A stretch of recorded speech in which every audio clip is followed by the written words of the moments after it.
Aku datang bukan untuk menghapus Taurat itu, tetapi menggenapi hukum Taurat itu. Makanya dia bilang, akulah hari Sabat itu. Kalau begitu Musa masuk neraka, Pak. Kalau Pak Juma seneng gua rame Oh, rum tentu gua. tidak, Musa tidak masuk neraka. Makanya kan seperti yang abang nomor satu tadi bilang, Musa tidak masuk. Cuman gua tekor. Sekarang pertanyaan Oh, saya satu belum tekor. selesai, Nggak Anda pernah sudah lari ke poin. pertanyaan lain, gitu. Gini, Musa tidak masuk neraka karena apa? Dia mengikuti janji Allah. Karena gini Pak ya. Ketika Allah Israel, malaikat maut itu melewati di rumah-rumah, lalu membunuh anak sulungnya Israel saat itu. Dia membunuh, malaikat maut membunuh anak sulung Israel. Mereka melakukan kehendak Allah. Kehendak Allah itu apa? Mereka memotong sembelih domba, lalu darahnya itu diteteskan di pintu. Darah itu maksudnya apa? Makanya Tuhan bilang apa? Seperti Musa meninggikan ular di atas di padang gurun. Itu ada maksud. Oh, berarti Musa itu maksudnya mengarahkan pada Yesus. Meninggikan ular kan? Ya, Yesus meninggikan ular di padang gurun. Patung. Musa apa Yesus sih? Musa apa Yesus? Harun, tembaga. Harun. Padahal itu Dia yang meninggikan Harun, Pak. Karena itu bentuk simbolik. Simboliknya apa? Yesus akan ditinggikan di atas kayu salib. Ke situ sih larinya. Tapi setelah itu Ya, kan itu pada jelas, waktu Pak. Musa turun kan dihancurkan. Iya, Musa kan ahli Torah. Semua dilakukan kecuali satu, tidak bisa melakukan sehingga dia berdosa tidak bisa masuk ke tanah perjanjian. Berarti Yesus belum dibaptis, Musa belum dibaptis. Berarti dia masuk neraka dong. Nah, gini Pak. Makanya saya bilang konsep baptisan itu harusnya berbeda, Pak. Konsep baptisan itu baptisan tidak menyelamatkan. Musa masuk neraka tuh surga, bro. Menurut lu, bro? Musa masuk surga, jelas Musa masuk surga. Siapa bilang Musa masuk neraka? Kalau saya bilang Musa masuk neraka, ya kamu harus ketawa. Ini kan saya nggak bilang Musa masuk neraka. Kan Musa tidak bisa melakukan semua hukum Taurat, bro. Iya, Musa tidak bisa melakukan semua hukum Taurat, tetapi Musa percaya akan juru selamat yang akan datang. Musa percaya, Musa berada dalam satu lingkaran, dia mempercaya juru selamat. Iya. Dia mempercayai Yesus yang akan datang itu. Mesias yang dijanjikan itu, yang dinubuatkan itu. Musa percaya akan itu. Dimakan di mana itu? Jadi orang di dalam perjanjian lama, dia ingin diselamatkan itu seperti apa? Dia harus percaya akan juru selamat yang akan datang. Oke, baik. Masuk surga nggak? Bang Juma, Masuk. Bang. Ada Bang Juma. Dinubuatkan di mana itu, bro? Bro. Dinubuatkan di mana? Ini siapa yang ngomong nih? Saya yang Juma, ngomong. Musa menubuatkan Yesus itu di mana? Seperti yang ditinggikan di atas ular tembaga yang ditinggikan itu kan itu termasuk nubuatan Yesus untuk Yesus. Tidak pernah. Ya sudah. Mungkin apa? Itu iman kami tidak bisa dikoreksi. Iya, jelas. apa-apa. Iya, udah. Bukan 18, Bu. Bukan. Ya, Assalamualaikum warahmatullahi wabarakatuh. Selamat pagi. Waalaikumsalam warahmatullahi wabarakatuh. Ya teman-teman. Kemana aja Pak Juma? Iya. Iya. Oke, materinya bagus, bahasannya bagus. Terus Terkait dengan hukum Tuhan ya, Taurat dalam hal ini Taurat. Islam Kristen itu mengenal hukum Taurat. Kalau di Islam mengenal Taurat, Zabur, Injil dan juga Al-Qur'anul Karim. Kalau di teman Kristen juga mengenal Taurat, di mana Taurat itu adalah kaitannya dengan syariat yang datang kepada Bani Israel. Nah, ada beberapa hal yang saya dengarkan tadi. Yesus diibaratkan dengan patung yang ada ditinggikan di padang gitu ya, patung ular yang terbuat dari tembaga gitu. Nah, kalau Yesus itu kemudian disamakan dengan patung ular ini, berarti dia harus ditinggikan, bukan direndahkan. Kalau dia ditinggikan, berarti Al-Quran sudah benar mendudukkan dia sebagai nabi, sebagai utusan Tuhan yang mulia. Nah, yang jadi pertanyaan di sini teman-teman, ditinggikan tapi kenapa dikatakan beliau itu terkutuk? Ada nggak yang bisa menjelaskan ke kita? Silakan.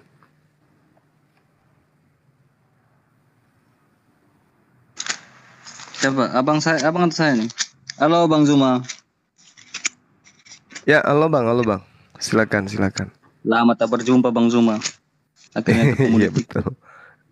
Iya, iya, iya. Mungkin udah lupa Bang Zuma ya. Dari suaranya sih ingat Bang, ingat. Udah lupa. Orang-orang baik itu selalu diingat, meskipun hanya suaranya. Udah lupakan aja Bang. Iya, iya, lanjut. Jadi gini Bang ya.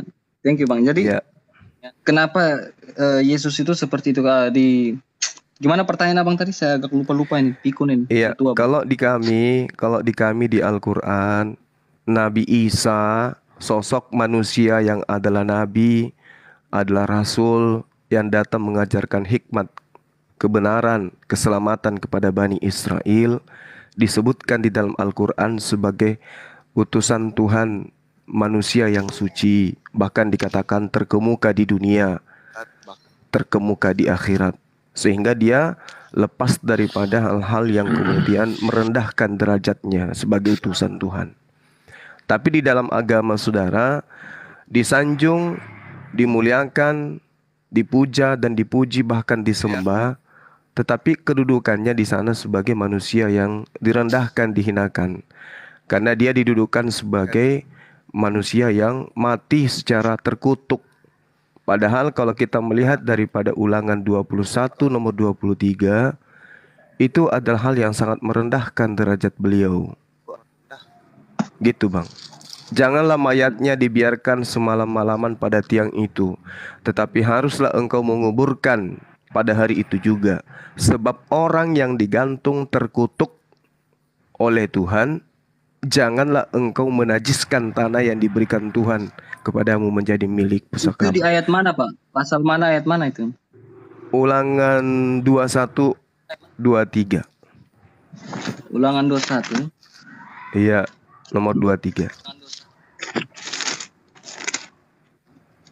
Nomor 23. Betul. Maka janganlah mayatnya dibiarkan semalam pada tiang itu, tapi haruslah engkau menguburkan dia pada hari itu juga. Sebab seorang digantung terkutuk oleh Allah, janganlah engkau menajiskan tanah yang diberikan Tuhan Allahmu kepadamu menjadi milik pusakamu. Nah, di sini sebenarnya nubuatan di dalam kitab Ulangan, dan itu digenapkan di dalam Galatia pasal 3. Ini juga termasuk digenapi. Galatia pasal 3 ayat yang ke-13. Kristus telah menebus kita dan kutuk hukum Taurat dengan jalan menjadi kutuk karena kita. Jadi kutuk itu bukan karena Kristus tetapi karena kita. Sebab ada tertulis, terkutuklah orang yang digantung di kayu salib. Ini menggenapkan. Yesus menggenapi, amin. Amin karena apa? Nubuatan tentang Juru selamat itu digenapi di dalam sini, di dalam Yesus itu sendiri. Yesus Kristus telah membuat ini supaya di dalam Dia berkat Abraham sampai kepada bangsa-bangsa lain. Hingga oleh iman kita menerima roh yang telah dijanjikan itu. Roh itu yang dimaksudkan di dalam mana? Efesus 1 ayat 13. Di dalam Efesus 1 ayat 13, Tuhan bilang apa? Jika kamu percaya bahwa Dia adalah Tuhan, Roma 10 ayat 10, mulut mengaku diselamatkan, maka Efesus 1 ayat 13 itu berkata seperti apa? Kamu akan dimeteraikan menjadi milik Allah. Jadi tidak ada masalah dengan ayat ini. Jadi yang terkutuk itu adalah karena dosa-dosa kita. Digenapkanlah di sini. Yesus menebus dosa kita. Jadi di dalam kitab perjanjian lama itu adalah sebuah nubuatan bahwa Yesus akan menebus kita. Itu di Ulangan 21 ayat 23 seperti kata Bang Zuma. Jelas. Thank you. Oke, baik. Jadi kalau saya dengarkan paparan saudara saya ini, mau kemanapun perginya, Yesus itu terkutuk. Alasannya membebaskan teman-teman dari dosa kutuk. Nah, yang saya herankan di sini sebagai apologet Muslim, hukum Taurat itu adalah titah Tuhan kepada Bani Israel, keturunan Nabi Ishak, Yakub.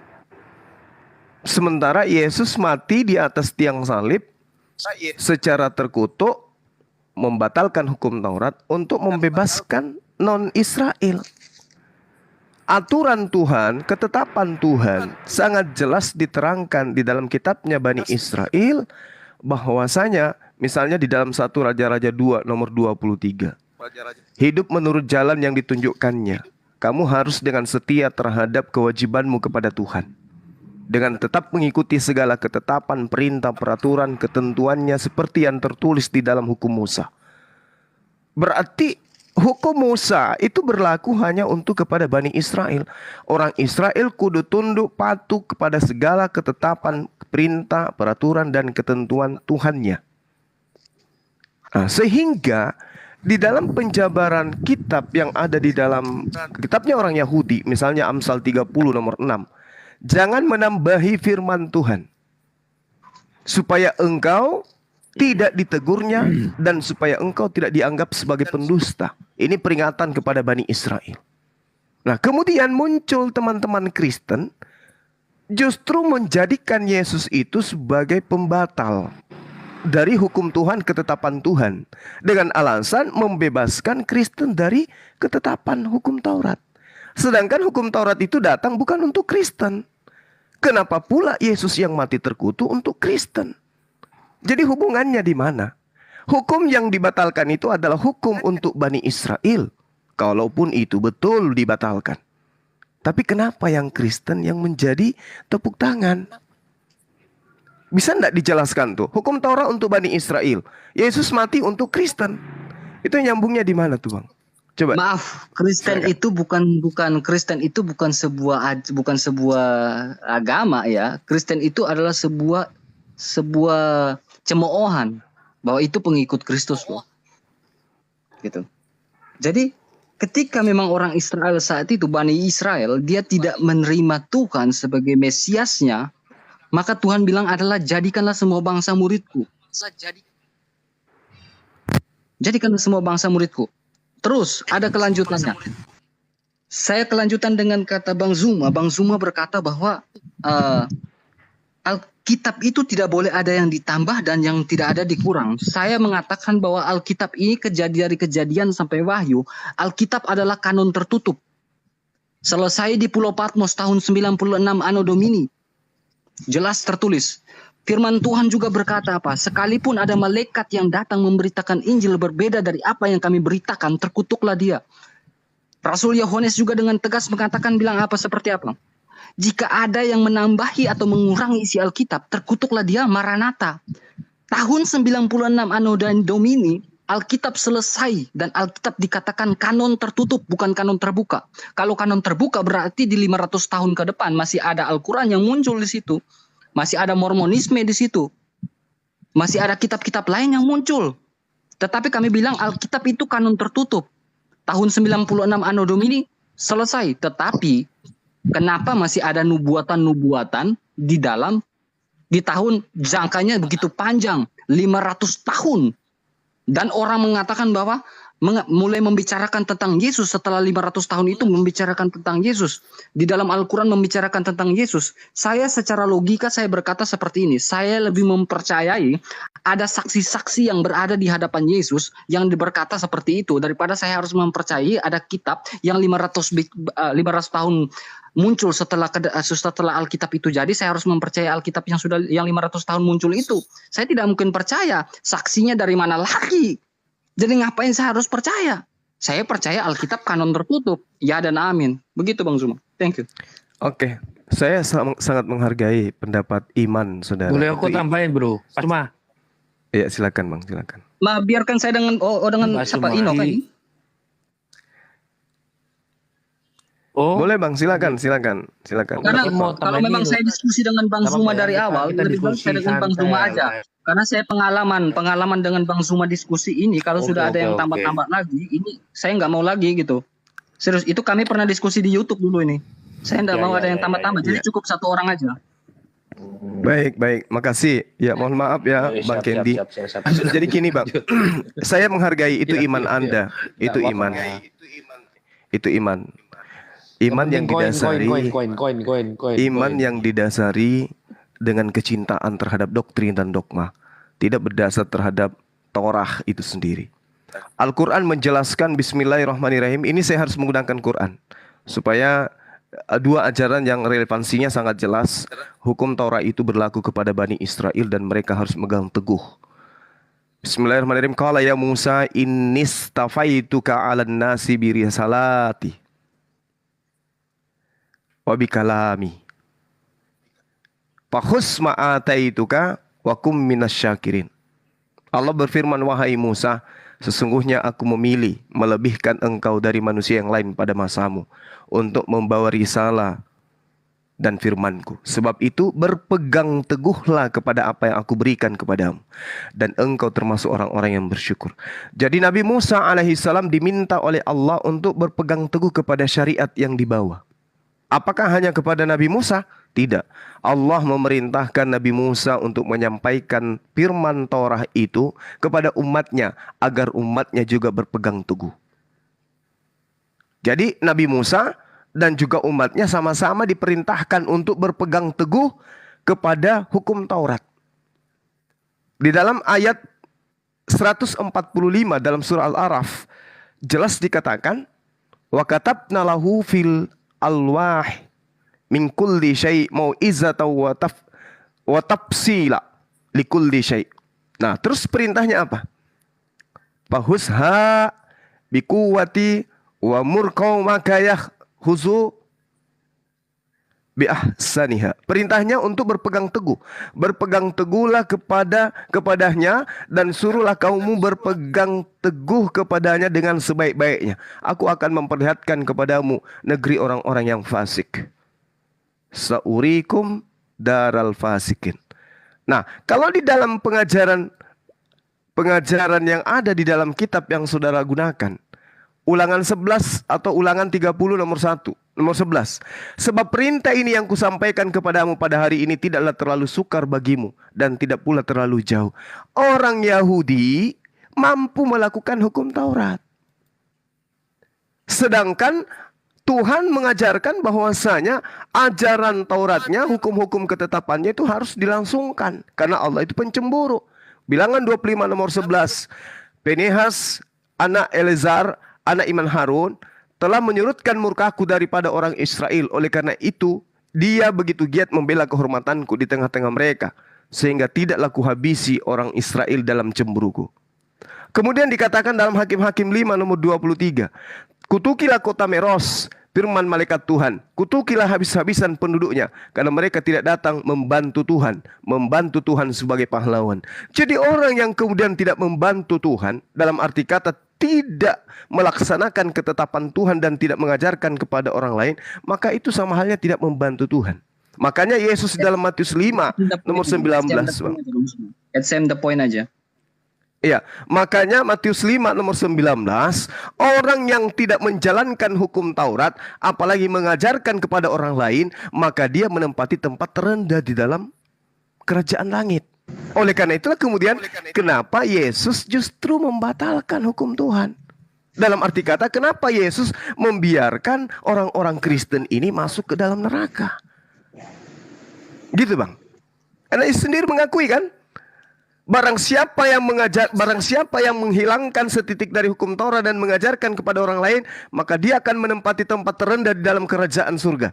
Nah, Yesus menurut Paulus mati di atas tiang salib untuk membatalkan itu. Berarti Yesus menginginkan. Silakan. Thank you. Jadi konteks abang inilah salah satu yang fatal bagi umat Muslim ketika berdebat. Mereka asal menafsirkan ayat yang mereka contekan itu di dalam Alkitab. Jadi mereka bukan mengeksegesis konteks yang ada di dalam itu. Tetapi kesalahan fatal adalah mereka mengeisegesis. Mereka ambil pikiran mereka, terus mereka taruh di dalam Alkitab itu. Firman Tuhan bilang apa? Langit dan bumi saja tidak sanggup menampung firman yang dituliskan tentang yang Yesus berkata itu tidak sanggup. Firman yang Yesus katakan itu langit dan bumi saja tidak bisa tampung. Tetapi ini otak manusia mau ditaruh di dalam. Ini fatal. Jadi konteks yang dikatakan oleh Bang Zuma di dalam Matius pasal 5 itu tentang Yesus dan hukum Taurat. Nah, konteks di sini adalah Yesus ketika Yesus berkata dengan ahli-ahli Taurat, hukum-hukum Taurat saat itu. Makanya karena itu siapa yang meniadakan salah satu perintah, ini dia bicara dengan ahli-ahli Taurat saat itu. Meniadakan perintah hukum Taurat sekalipun yang paling kecil dan mengajarkan demikian kepada orang lain, ia akan menduduki tempat yang paling rendah di dalam kerajaan sorga. Tetapi siapa yang melakukan dan mengajarkan segala perintah hukum Taurat, ia akan menduduki tempat yang paling tinggi di kerajaan sorga. Lanjut pasal 20. Maka aku berkata kepadamu, jangan hanya ambil satu ayat aja. Maka aku berkata kepadamu, jika hidup keagamaanmu tidak lebih benar daripada hidup keagamaan ahli-ahli Taurat, dan orang-orang Farisi, sesungguhnya kamu tidak dapat masuk dalam kerajaan sorga. Ini haleluya. Jadi konteks saat ini Yesus berkata kepada ahli-ahli Taurat, kepada orang-orang Farisi saat itu, bagaimana mereka menaati hukum Taurat saat itu. Ini konteks Alkitabnya. Bang Zuma hanya menafsirkan satu ayat aja, tapi tidak bicara sampai dengan ayat 20. Bagaimana hidupmu kalau hidup keagamaanmu tidak lebih benar daripada orang-orang ahli-ahli Taurat itu. Mereka mempercayai hukum Taurat. Mereka mempercayai semuanya, mereka melakukan.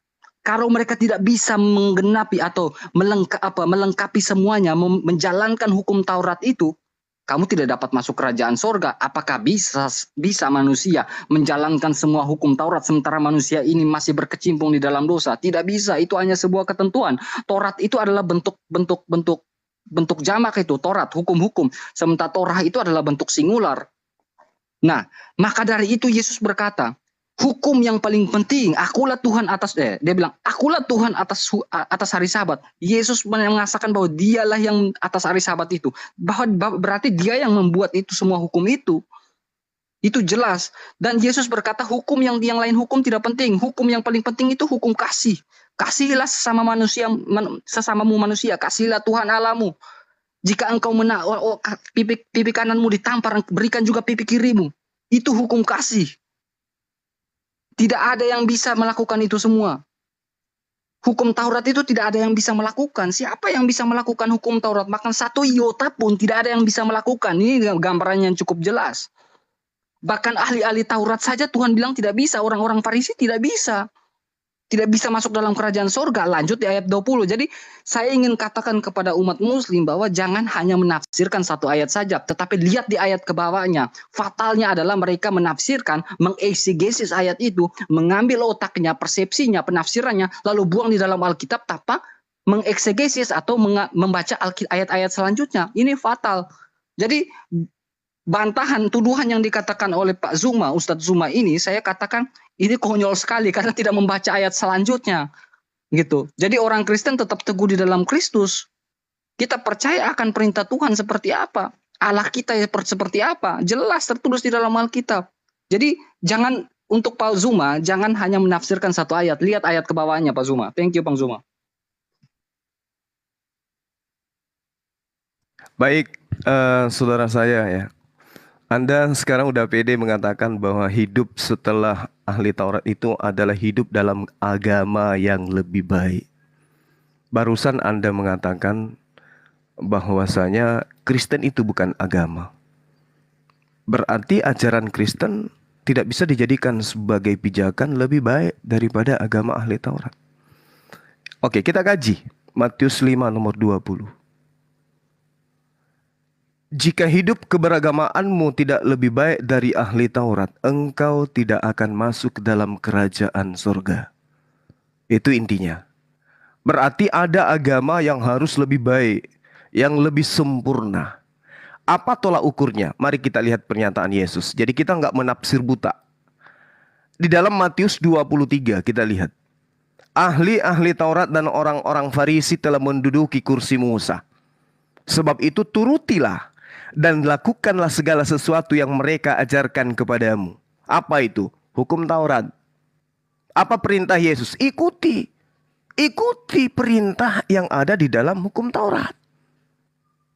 Sebab itu turutilah. Ini perintah, Bung. Jangan justru dibatalin. Sebab itu turutilah dan lakukanlah segala sesuatu yang mereka ajarkan kepadamu. Apa yang ahli Taurat ajarkan? Ya Taurat. Apa yang Paulus ajarkan? Hilangkan Taurat. Sama enggak? Beda. Ahli-ahli Taurat dan orang-orang Farisi telah menduduki kursi Musa. Sebab itu, kata Yesus, turutilah dan lakukanlah segala sesuatu yang mereka ajarkan kepadamu, tetapi janganlah kamu turuti perbuatan-perbuatan mereka. Perintahnya untuk menjalankan hukum Taurat ikutin, tapi jangan ngikutin perbuatan mereka. Kenapa perbuatannya mereka tidak bisa diikutin, kata Yesus? Karena mereka mengajarkan hukum Taurat, tetapi tidak dilakukannya. Apa bedanya orang Kristen? Jadi orang Kristen itu nggak boleh diikutin. Mereka menggaungkan hukum Taurat, tapi mereka tidak melakukannya. Orang Kristen itu nggak boleh diikutin. Kata Yesus loh ya. Saya ulangi. Ahli-ahli Taurat dan orang-orang Farisi telah menduduki kursi Musa. Sebab itu turutilah mereka. Lakukanlah segala sesuatu yang mereka ajarkan kepadamu. Tetapi jangan kamu turuti perbuatan mereka. Karena mereka mengajarkan hukum Taurat. Tetapi mereka tidak melakukannya. Berarti orang Islam gak boleh ngikutin Kristen. Karena orang Kristen itu mengajarkan Taurat tetapi tidak melakukan hukum Taurat. Mereka mengikat beban-beban berat, lalu meletakkannya di atas bahu orang lain. Orang Kristen menyerukan Torah. Kami adalah Yahudi rohani. Tetapi mereka tidak melakukan hukum Taurat.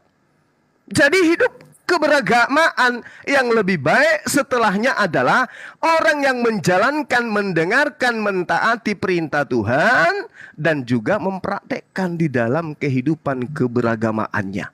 Itulah yang disebut rutinitas ritual dalam kehidupan sehari-hari. Nah, sekarang kalau Anda mengatakan hidup Kristen lebih baik dari ahli Taurat, dari aspek mananya? Dari aspek yang mana? Sementara tolak ukurnya adalah jangan kau ikuti pekerjaan-pekerjaan orang Yahudi. Mereka menyuarakan perintah Tuhan tetapi mereka tidak lakukan. Bedanya dengan Kristen gak ada. Sama. Nah, untuk itulah kemudian yang menjadi momok di sini adalah agama yang lebih baik katanya. Hidup keberagamaan itu harus lebih baik dari ahli Taurat.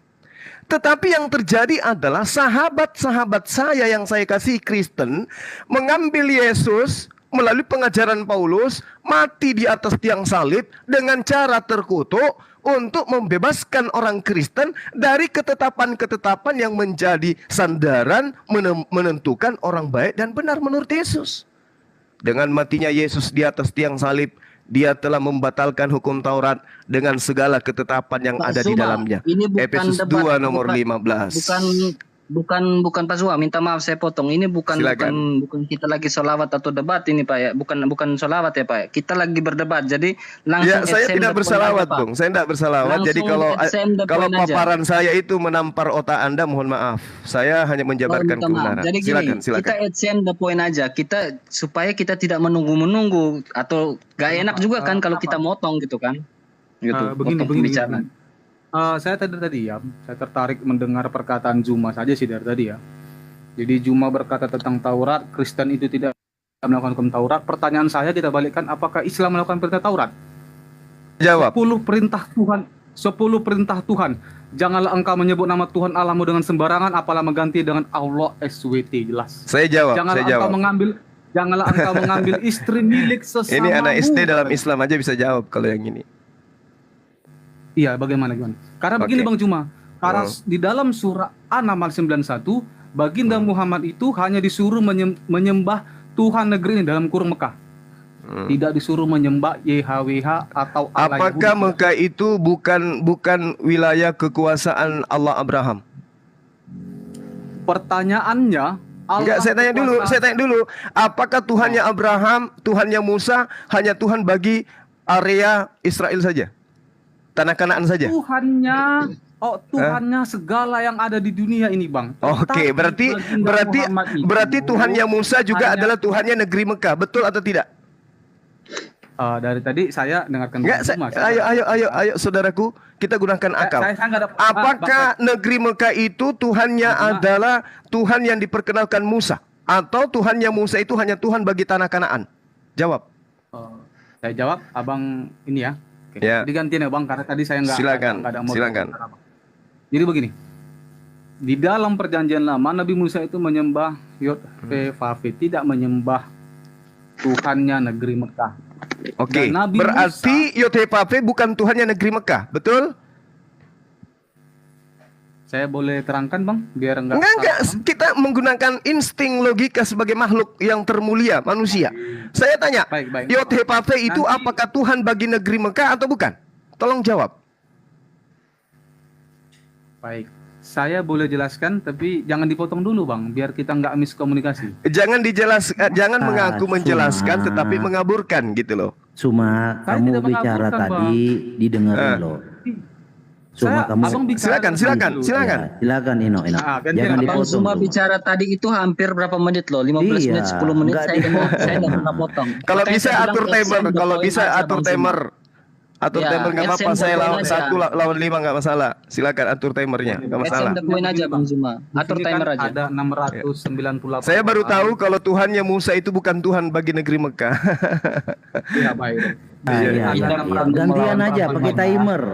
Silakan buat timer. Di sini kita mau Tuhan lokal memberikan ternyata suatu Tuhannya Nabi Musa itu ya. Allah. paparan yang sebenarnya di dalam Alkitab. Kita bukan mau melawan Bang Juma. Di sini kita tidak Iya, ada kalian melawan ini. Bible sendiri maksud saya gitu. Enggak ada, Bang. Enggak ada yang bilang Loh, sendiri. gimana ceritanya? Matius Enggak, 23 gini, Bang. yang saya jelaskan Gini. tadi itu apa? Gini, Apakah boleh saya jawab hidup ya. seperti Kristen? Bang Zuma. Enggak boleh. Bang Zuma, saya jawab ya. Ya, Yang di silakan. dalam Matius 5 ayat 20 tadi saja, Bang Zuma bahkan tidak bisa menjelaskan sampai sedetail mungkin. Saya udah Oh, menjelaskan. saya dan itu jelaskan Bang kalau Zuma saya tidak bisa dikasih bantah. waktu. Kalau saya dikasih Dan waktu itu saya tidak- jelaskan. tidak- Kalau 1 jam ya bagaimana dengan kami mau dengarkan Katanya ocehannya Anda- Bang Zuma? Nggak mungkin. Gitu. Sekarang gini, Anda Begitu juga mengaku nggak saya, bahwa kalau saya dikasih Kristen waktu itu 1 agama jam, atau bukan? Saya mau, Bang Zuma saya lagi Anda bicara. mengatakan Bang Zuma Kristen lagi bukan bicara. agama kan, Ketika barusan? bicara itu harus ada Bang. Bro Roti. Gini aja, atur timer. Gini, Bro saya Ino. mendengarkan Bang Zuma, tapi Bang Zuma tidak mau mendengarkan orang. Ini kan egois. Kita tahu dia, biarkan. Bro host, pakai timer bro host. Jangan egois Bang. Dengar orang gitu. Itu Ketika baru Anda hidup berbicara, saya diam. Wih, Ditimpali kamu oleh Anda saudara diam. kita Ini Ino. waktunya saya ini Bang Zuma. Tapi Ino kenapa Kenapa Anda tidak nyamar tegur? waktunya orang? Kenapa Ino Anda tidak tegur? Begitu Nggak ada yang egoisnya menimpali saya Bang kamu, Zuma. Zuma. Justru saya yang mengatakan Anda egois. Giliran temanmu yang ngomong, kamu nggak bicara. Kamu biarin. Katanya tadi satu-satu. Udah nggak kuat Ya hadapi udah Bang Zuma. Ino, biarkan saya dengan dia. Oke, Gitu dong. lanjut. Oke, Biarkan gantian. saya Bro. nanti. Kalau bisa Herdi, kau timer aja manusia Google. Iya. Saya monitor aja. Kalau saya tahu kamu Bro. takut kok.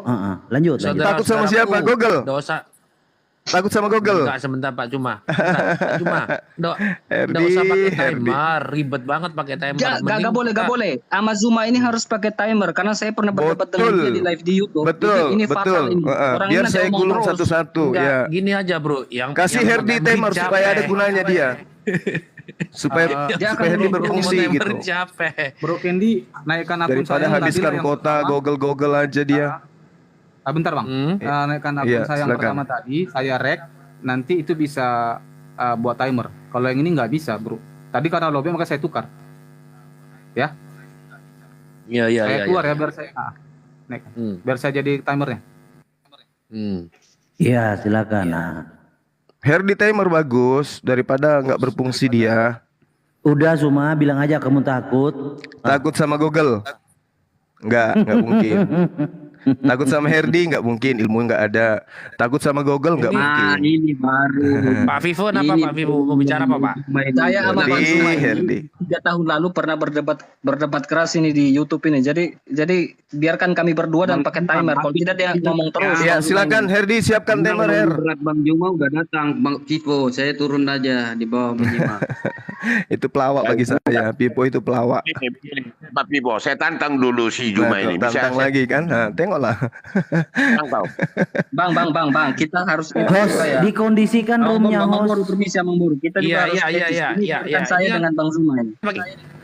Saya Nih, tantang. nih sekarang boleh ini. host. Ini langsung Tantang. Kita fair Bang, kita fair Besar. Bang. Jangan orang di bawah bilang 1 versus 5. Itu kita harus fair Bang. 1 lawan 1 by one, ada mekanik itu aja. Iya, 1 lawan 1 atau 2 lawan 2. Itu bagian Iya.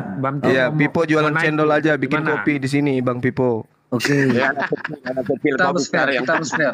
Pak Pipo jualan cendol sambil buat kopi kami untuk dialognya. Oke.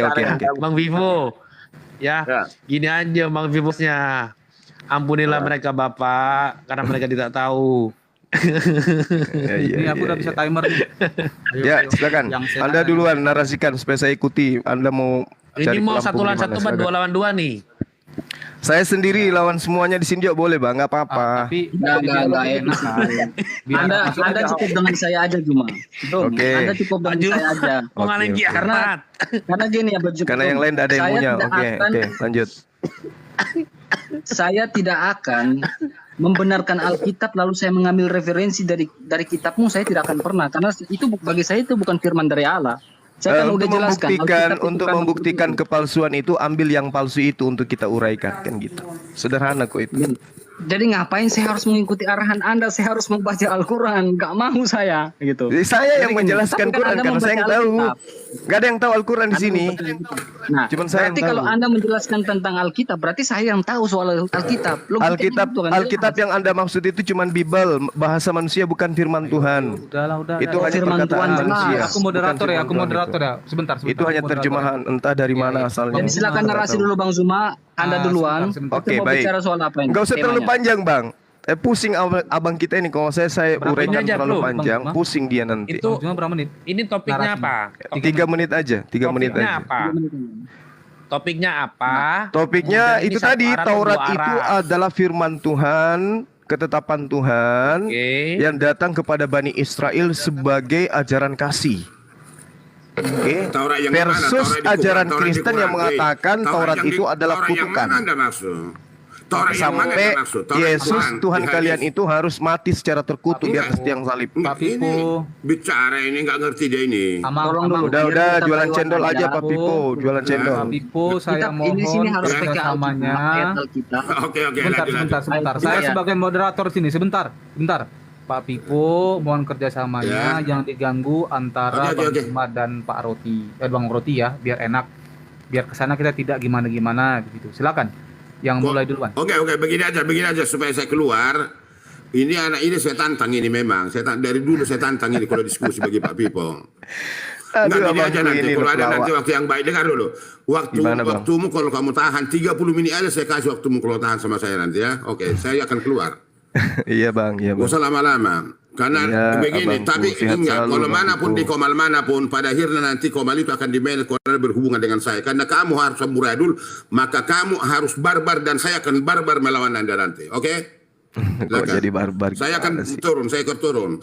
Karena narasimu semua barbar tentang Bibel. Nggak ngerti aku apa-apa. Ingat kata saya, nggak ngerti kau. Kau bicara dari Quran dan hadis baru kau dihargai orang.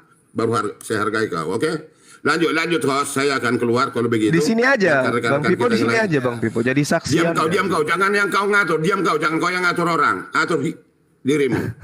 Kau ngerti nggak? Kau bicara ngerti nggak? Jangan ketawa kau dalam penderitaanmu. Kau semakin Pipo banyak kau bicara, semakin banyak bohongmu. Semakin bicara kau semakin banyak bohongmu. Hargai Quranmu, hargai hadismu, hargai kau seorang Muslim. Kamu paparkan, kamu narasikan Quran dan hadis, pasti kamu dihargai orang. Ingat kata-kata saya. Silakan.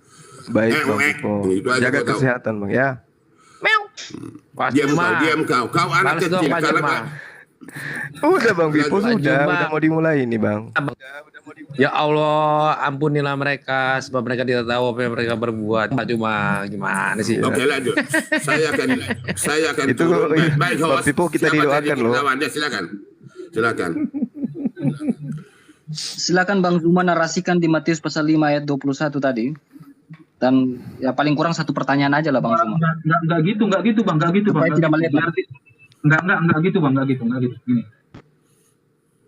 Ini ya. Bang Zuma paparkan konsep ketuhanan yang berhubungan dengan Taurat dan Bang Roti Kehidupan paparkan konsep ketuhanan yang berhubungan dengan konsep Taurat. Adil, fair. Jangan menyeberang dalam setuju dulu. Nanti jika sudah tanya jawab boleh silakan Bang. Menunjukkan data. Silakan. Allahu Akbar. Silakan Bang, silakan. Oke. Jadi Al-Quran menerangkan ya, kalian harus sering-sering mendengarkan Al-Quran.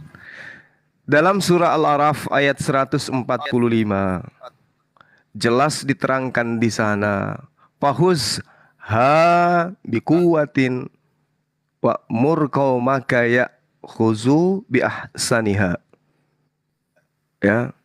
Perintahnya jelas tuh dalam Al-Quran.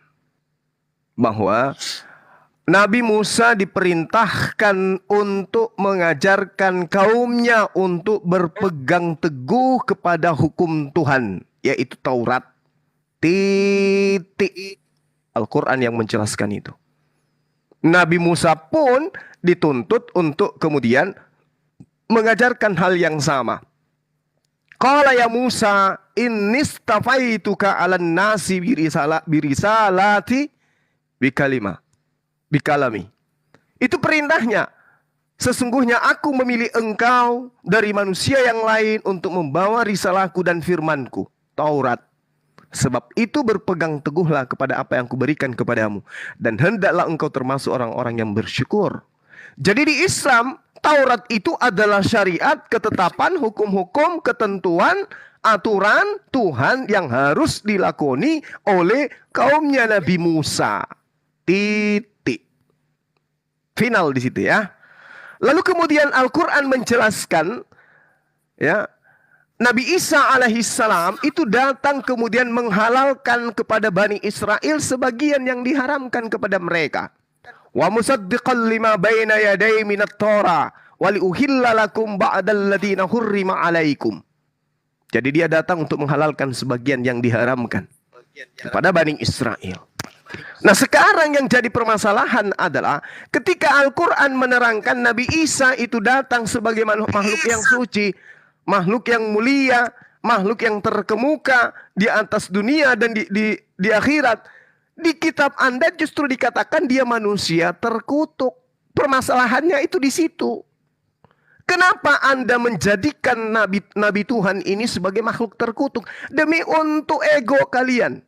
Agar kalian itu dibebaskan dari hukum Taurat. Sedangkan hukum Taurat itu diperintahkan untuk kaumnya Nabi Musa. Kalian bukan kaumnya Nabi Musa. Kalian adalah kaumnya Bapak Paulus.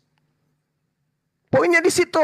Kenapa kalian menjadikan Nabi Allah, Rasul Allah menjadi terkutuk untuk menghapuskan hukum Tuhan, ketentuan Tuhan, yang mana Al-Quran dan juga kitab perjanjian lama mengatakan harus teguh, harus kasih dengan setia terhadap kewajibannya taat kepada hukum Musa.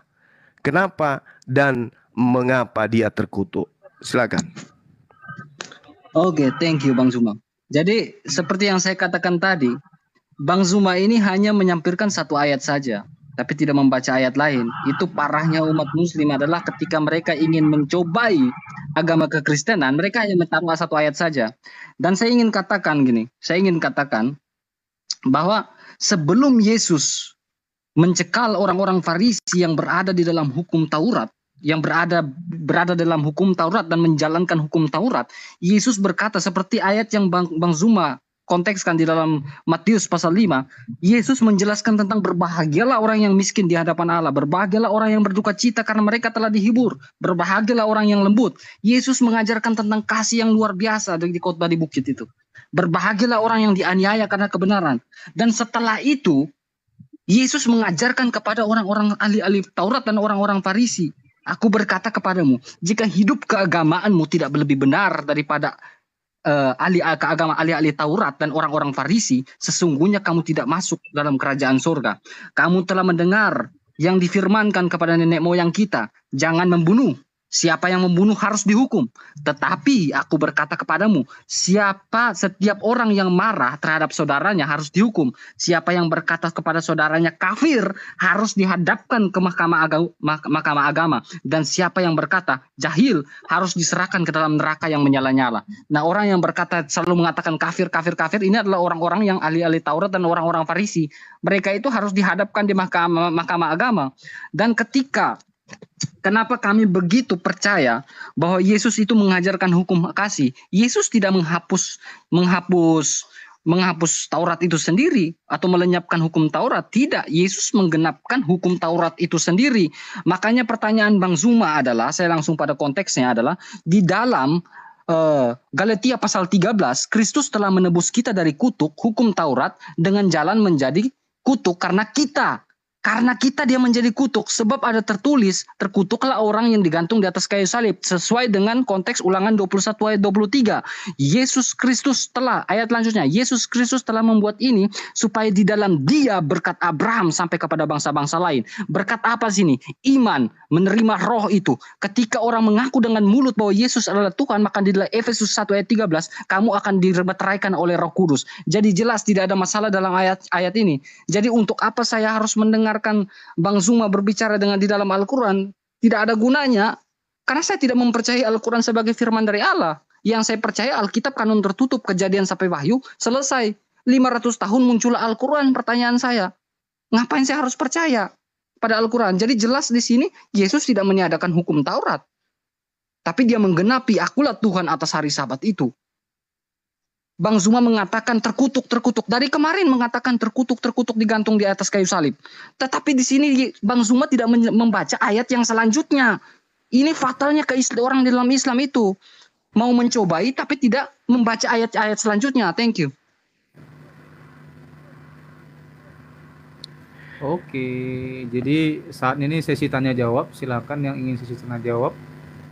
Yang mau bertanya dulu siapa? Silakan.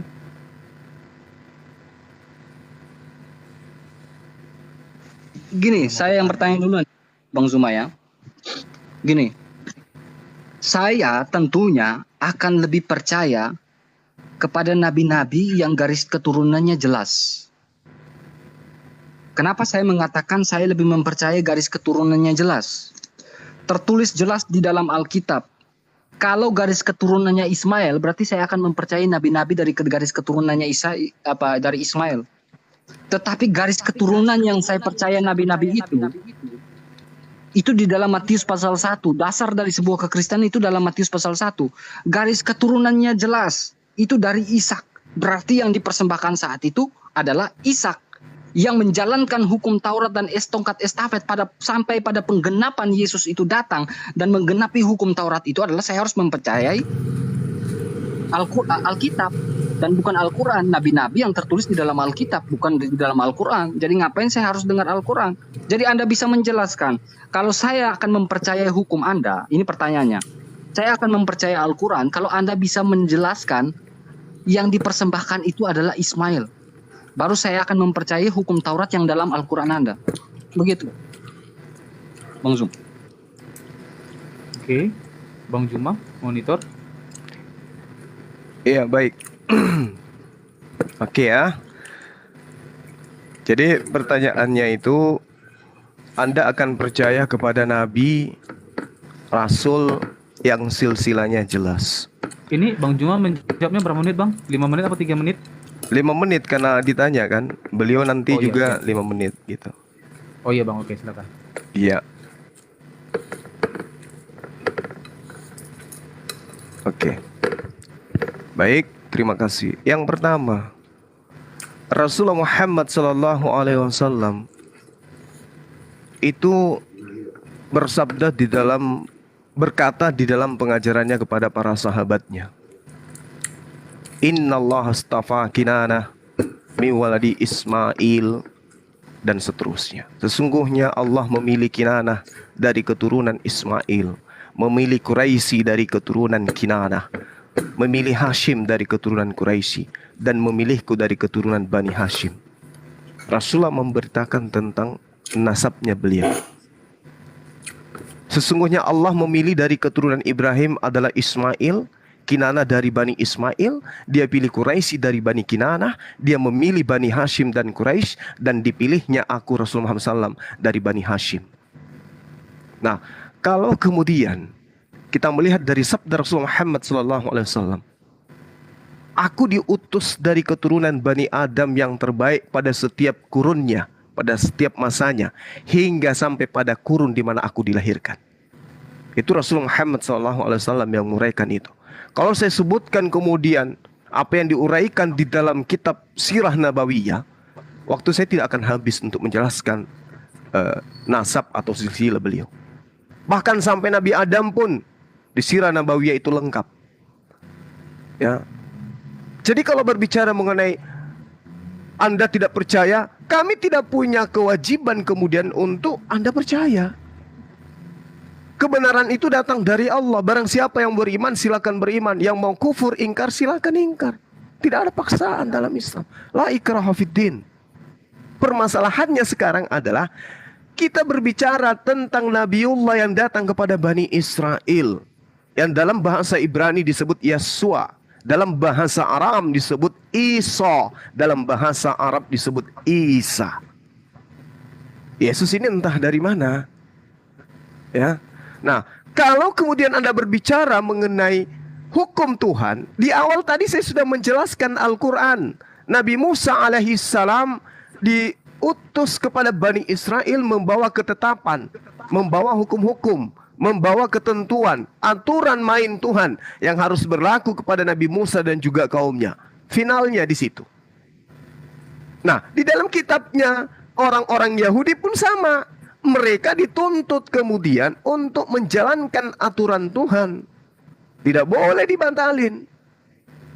Nah, yang jadi permasalahan ajaran Kristen yang muncul, mencamplong masuk ke agama orang, lalu kemudian mengatakan kitab itu sudah dibatalkan, aturan itu sudah dibatalkan, dengan cara Nabi yang datang kepada Bani Israel itu mati terkutuk.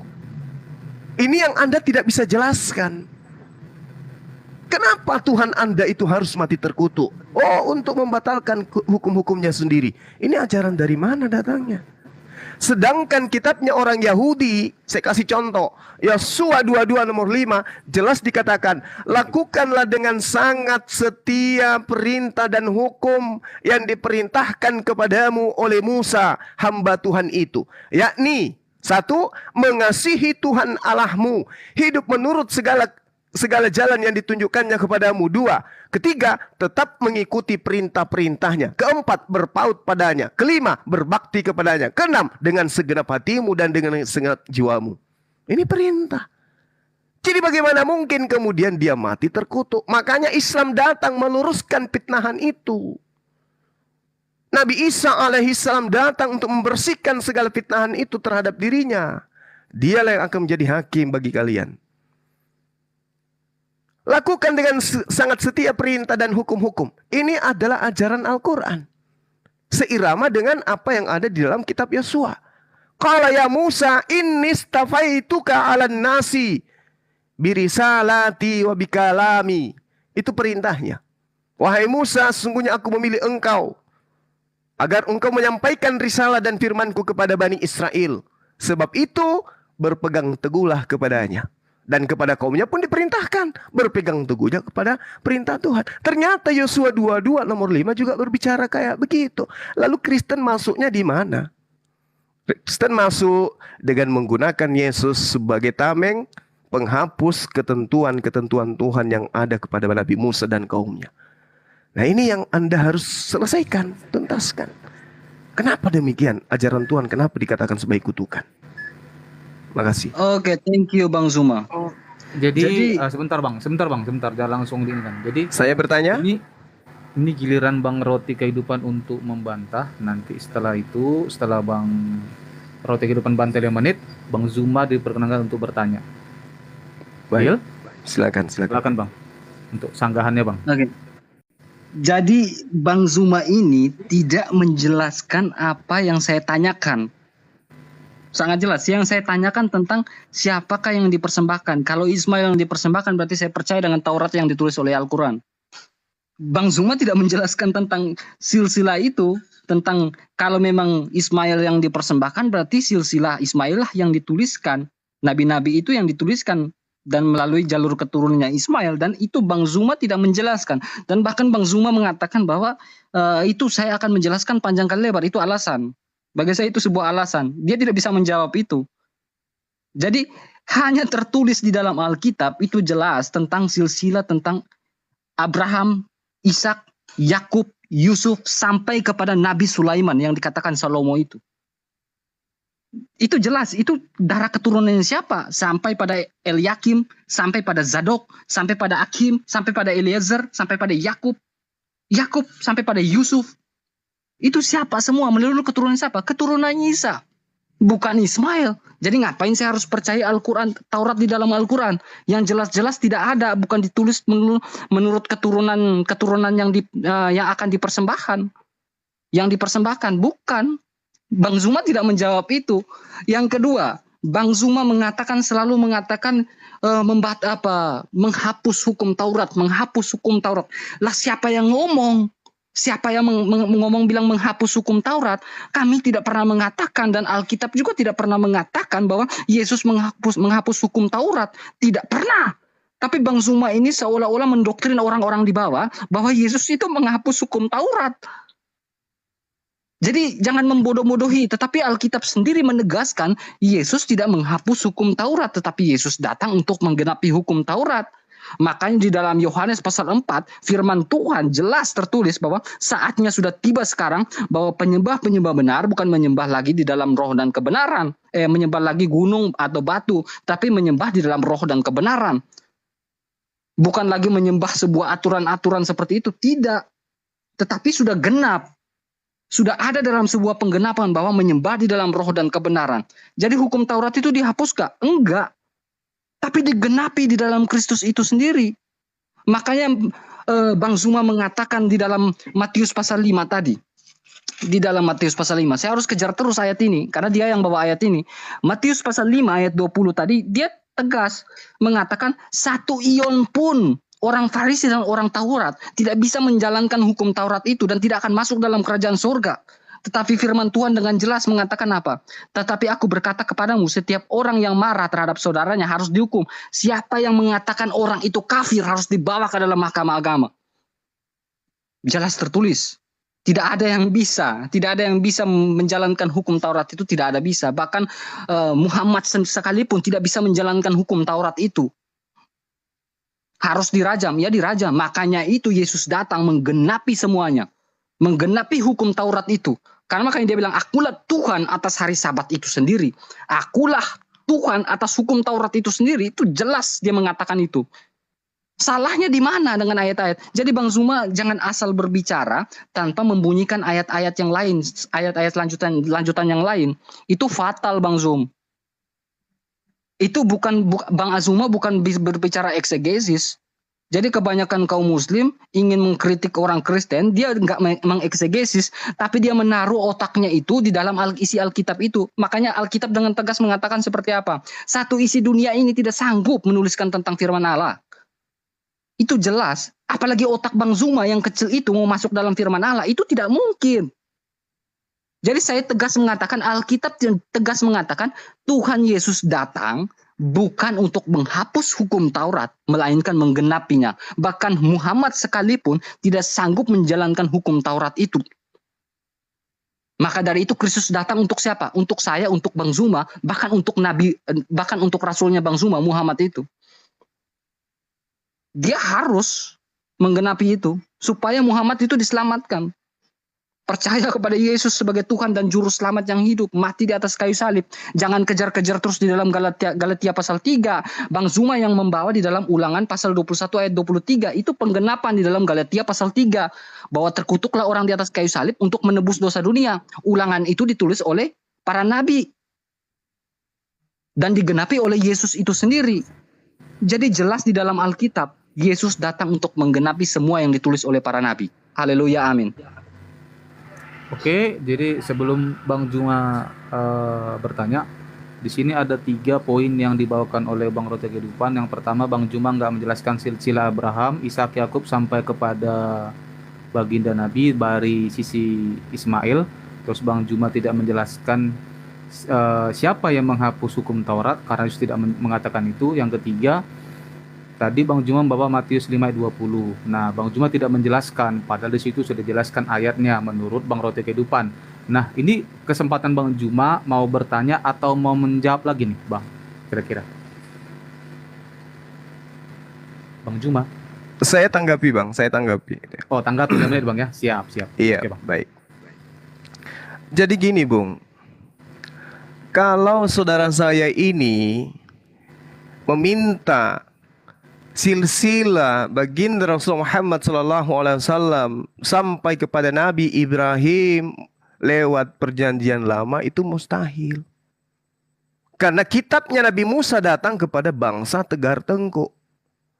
Bagaimana mungkin kemudian dia pemilik kitab membiarkan nama Ismail dan keturunannya sampai kepada Nabi yang datang di luar Bani Israel? Mana mungkin.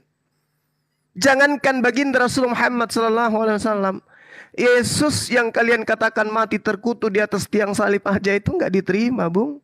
Jadi jangan mimpi. Standar yang Anda gunakan itu standar apa itu ya? Standar omong kosong. Tapi kalau Anda berbicara mengenai internal Islam, sekarang saya sudah menjelaskan tadi. Dalam sirah Rasul Muhammad SAW diterangkan, Muhammad bin Abdullah bin Abdul Muttalib bin Syaibah bin Hashim Lalu kemudian bin Umar bin Abdul Manaf. Lalu kemudian bin Mikrah, bin Qusay, bin Kilab, bin Murrah, bin Ka'ab, bin Lu'ay, bin Ghalib, sampai kepada Ismail, sampai kepada Ibrahim, bahkan sampai kepada Nabi Adam. Runut diceritakan tuh. Itu di Sirah Nabawiyah. Kalau Anda berbicara mengenai silsilah. Nah, kemudian ketika Anda berbicara mengenai siapa yang dikurbankan, apakah Isa, apa Ishak, atau Ismail. Kami dalam hal ini agama langit, Yahudi dan juga Islam tidak pernah ribut tentang itu. Kristen ini siapa? Kenapa ribut tentang siapa yang dikorbankan? Yang pasti orang Kristen kudu wajib tahu yang diminta oleh Tuhan untuk dikorbankan itu adalah anak tunggalnya Abraham. Bukan anak tunggalnya Sarah. Anak tunggalnya Sarah ya Ishak. Tapi yang diminta anak tunggalnya Abraham. Siapa anak tunggal Abraham? Ayo. Ismail. Tapi di kitab kalian Ishak. Emang kitab kalian itu firman Tuhan? Atau terjemahan? Terjemahan itu bahasa manusia. Apapun bisa diterjemahkan di dalam. Apapun bisa dituliskan. Itu satu. Kedua, kitab kalian itu datang kepada bangsa Tegar Tengku. Musa mengatakan, sedangkan aku masih hidup, kalian sudah memperlihatkan pembangkanganmu kepada Tuhan. Apalagi nanti setelah aku mati. Lah Musa dengan kitabnya Kristen yang ada hari ini itu jaraknya hampir 3.000 tahun. Yang kamu pegang sekarang itu. Bukan hampir 3.000 tahun, hampir 4.000 tahun. Bagaimana mungkin kemudian itu yang Anda jadikan sandaran untuk menilai siapa yang dikorbankan. Tapi yang pasti yang saudara harus pahami adalah kejadian pengorbanan itu terjadinya di Beersheba. Bukan di Hebron. Ismail dan ibunya Hagar berada di Beersheba. Prosesi pengorbanan di Beersheba. Abraham kembali ke Beersheba. Bukan kembali ke Hebron. Sarah dan Ishak di Hebron. Matinya Sarah, Abraham datang sebagai orang asing. Dia membeli tanah untuk menguburkan istrinya. Artinya bahwa Sarah dan Ishak itu ditinggal sama Abraham berdasarkan Bible. Dia tinggalnya di Beersheba bersama anak kesayangannya Ismail dan juga istrinya Hagar. Itu poin. Kalau Anda minta dijelaskan, tolong kasih saya waktu nanti atau sesi berikutnya, saya akan buktikan bahwa anak tunggal yang disalib yang dikorbankan itu adalah Ismail berdasarkan kitab Anda. Nanti sesi lain. Tapi kalau hanya ini saya katakan kepada Anda, pahami saudaraku, bahwa yang diminta Tuhan untuk dikorbankan adalah anak tunggal. Kalau Anda ngerti tunggal, Anda akan tahu itu. Lalu kemudian berbicara mengenai kata kafir. Orang yang berkata kafir akan ditempatkan di neraka. Anda harus terima berarti Paulus itu kudu wajib di neraka. Kenapa? Paulus yang mengajarkan dalam Galatia 2 nomor 14 bahwa orang yang tidak bersunat adalah orang yang hidup secara kafir. Nah, sekarang coba Anda ngaca. Periksa tuh yang dibawa, si Uco. Sunat atau dia menghelm? Kalau dia tidak sunat, masih pakai helm, berarti Anda hidup secara kafir. Kata siapa? Kata Paulus, Galatia 2 nomor 14. Hati-hati berargumen. Oke? Apalagi yang Anda ingin bahas? Tentang apa lagi? Matius 5 nomor 20. Matius 5 nomor 20 sangat jelas. Hidup keberagamaan halus lebih sempurna dari ahli Taurat. Artinya, kalau dibatalkan Taurat itu bagaimana bisa sempurna? Nggak akan bisa sempurna. Makanya kalian tidak diikutkan di dalam prosesi ibadahnya orang Yahudi. Kalian di luar garis. Oke, begitu saudaraku. Kasih. Thank you. Jadi Bang Roti Kehidupan, Bang Juma udah menjawab. Nah, tadi katanya kalau dalam sisi Al-Bahm itu adalah mustahil ya kalau sampai kepada itu. Terus itu penjelasan juga ada di Sirah Nabawiyah.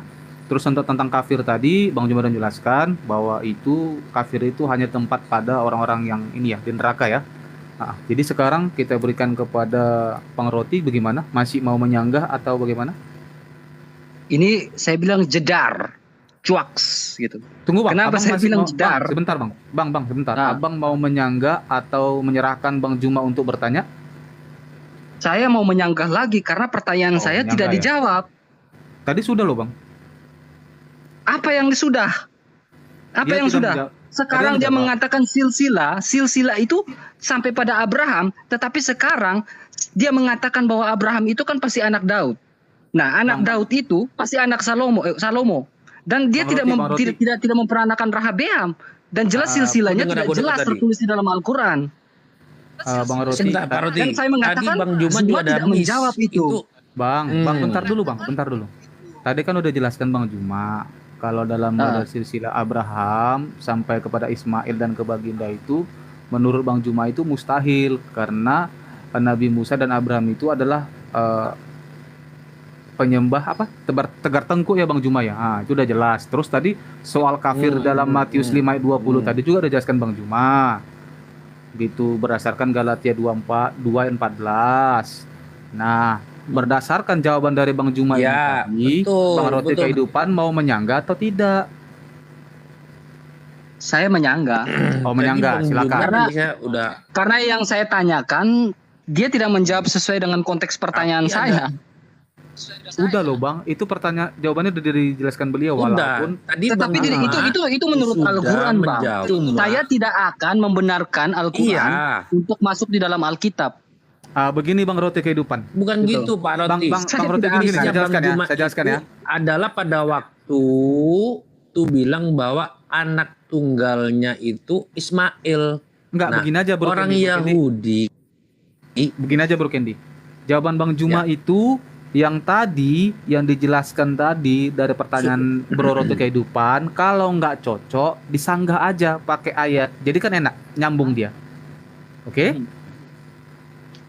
Oke. Silakan. Nah, thank you. Saya akan sanggah pakai ayat ya. Makanya saya bilang Bang Zuma mengatakan bahwa Alkitab itu bukan termasuk firman dari Allah, itu kata Bang Zuma.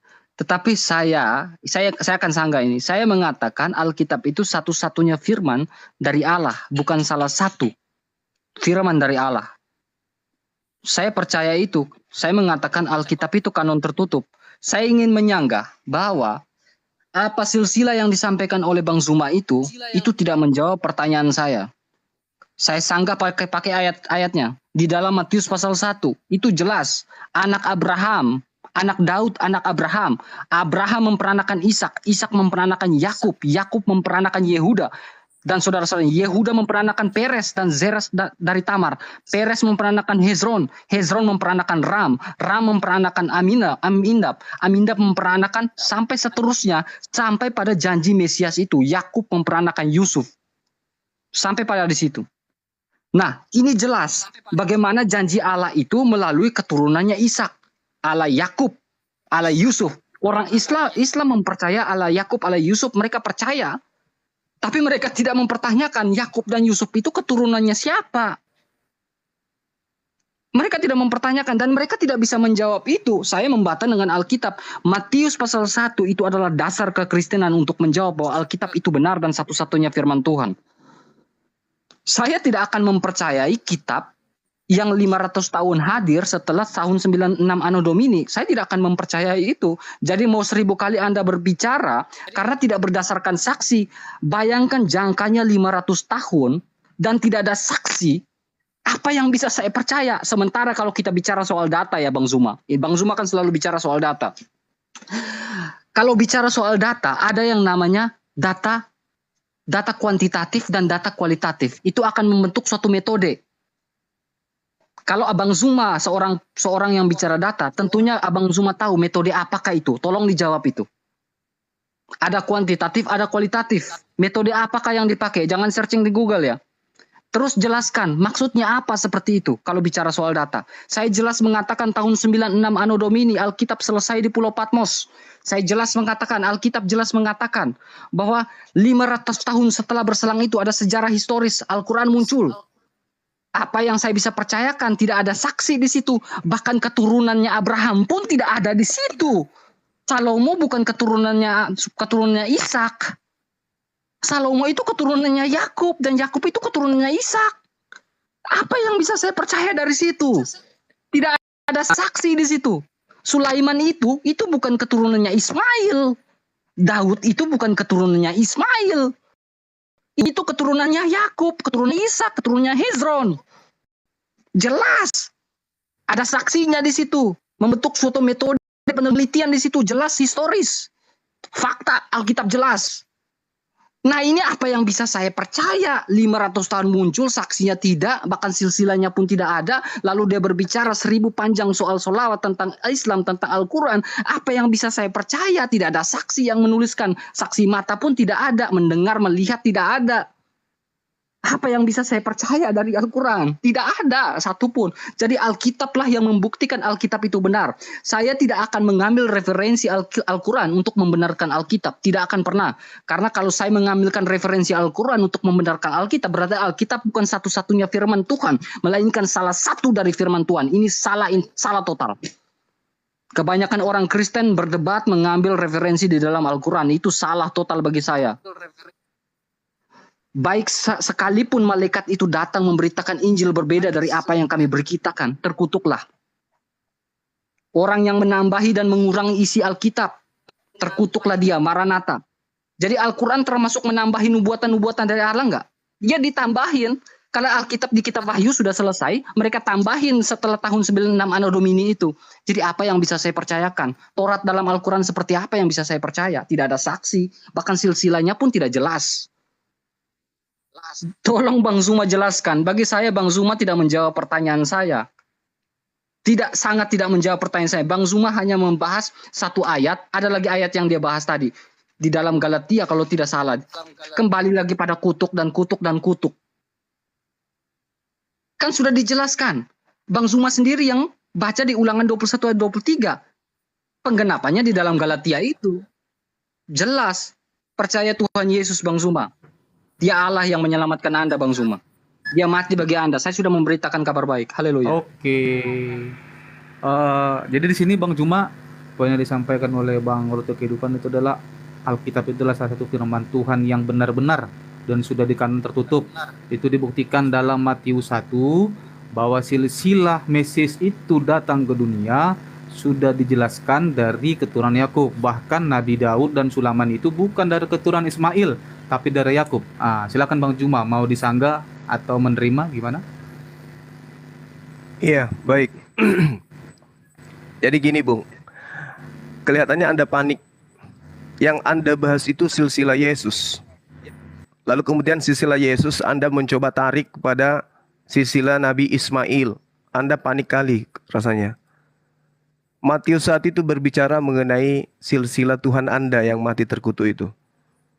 Inilah silsilah Yesus Kristus. Tapi Anda cerdas. Anda loncat ke nomor 2.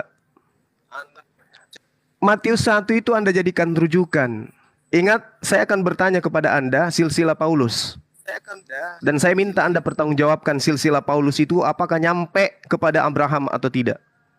Entah Anda mau dapat kitab dari mana, surat kabar mana, silakan Anda bacakan kepada saya silsilah Paulus pendiri agama Anda itu.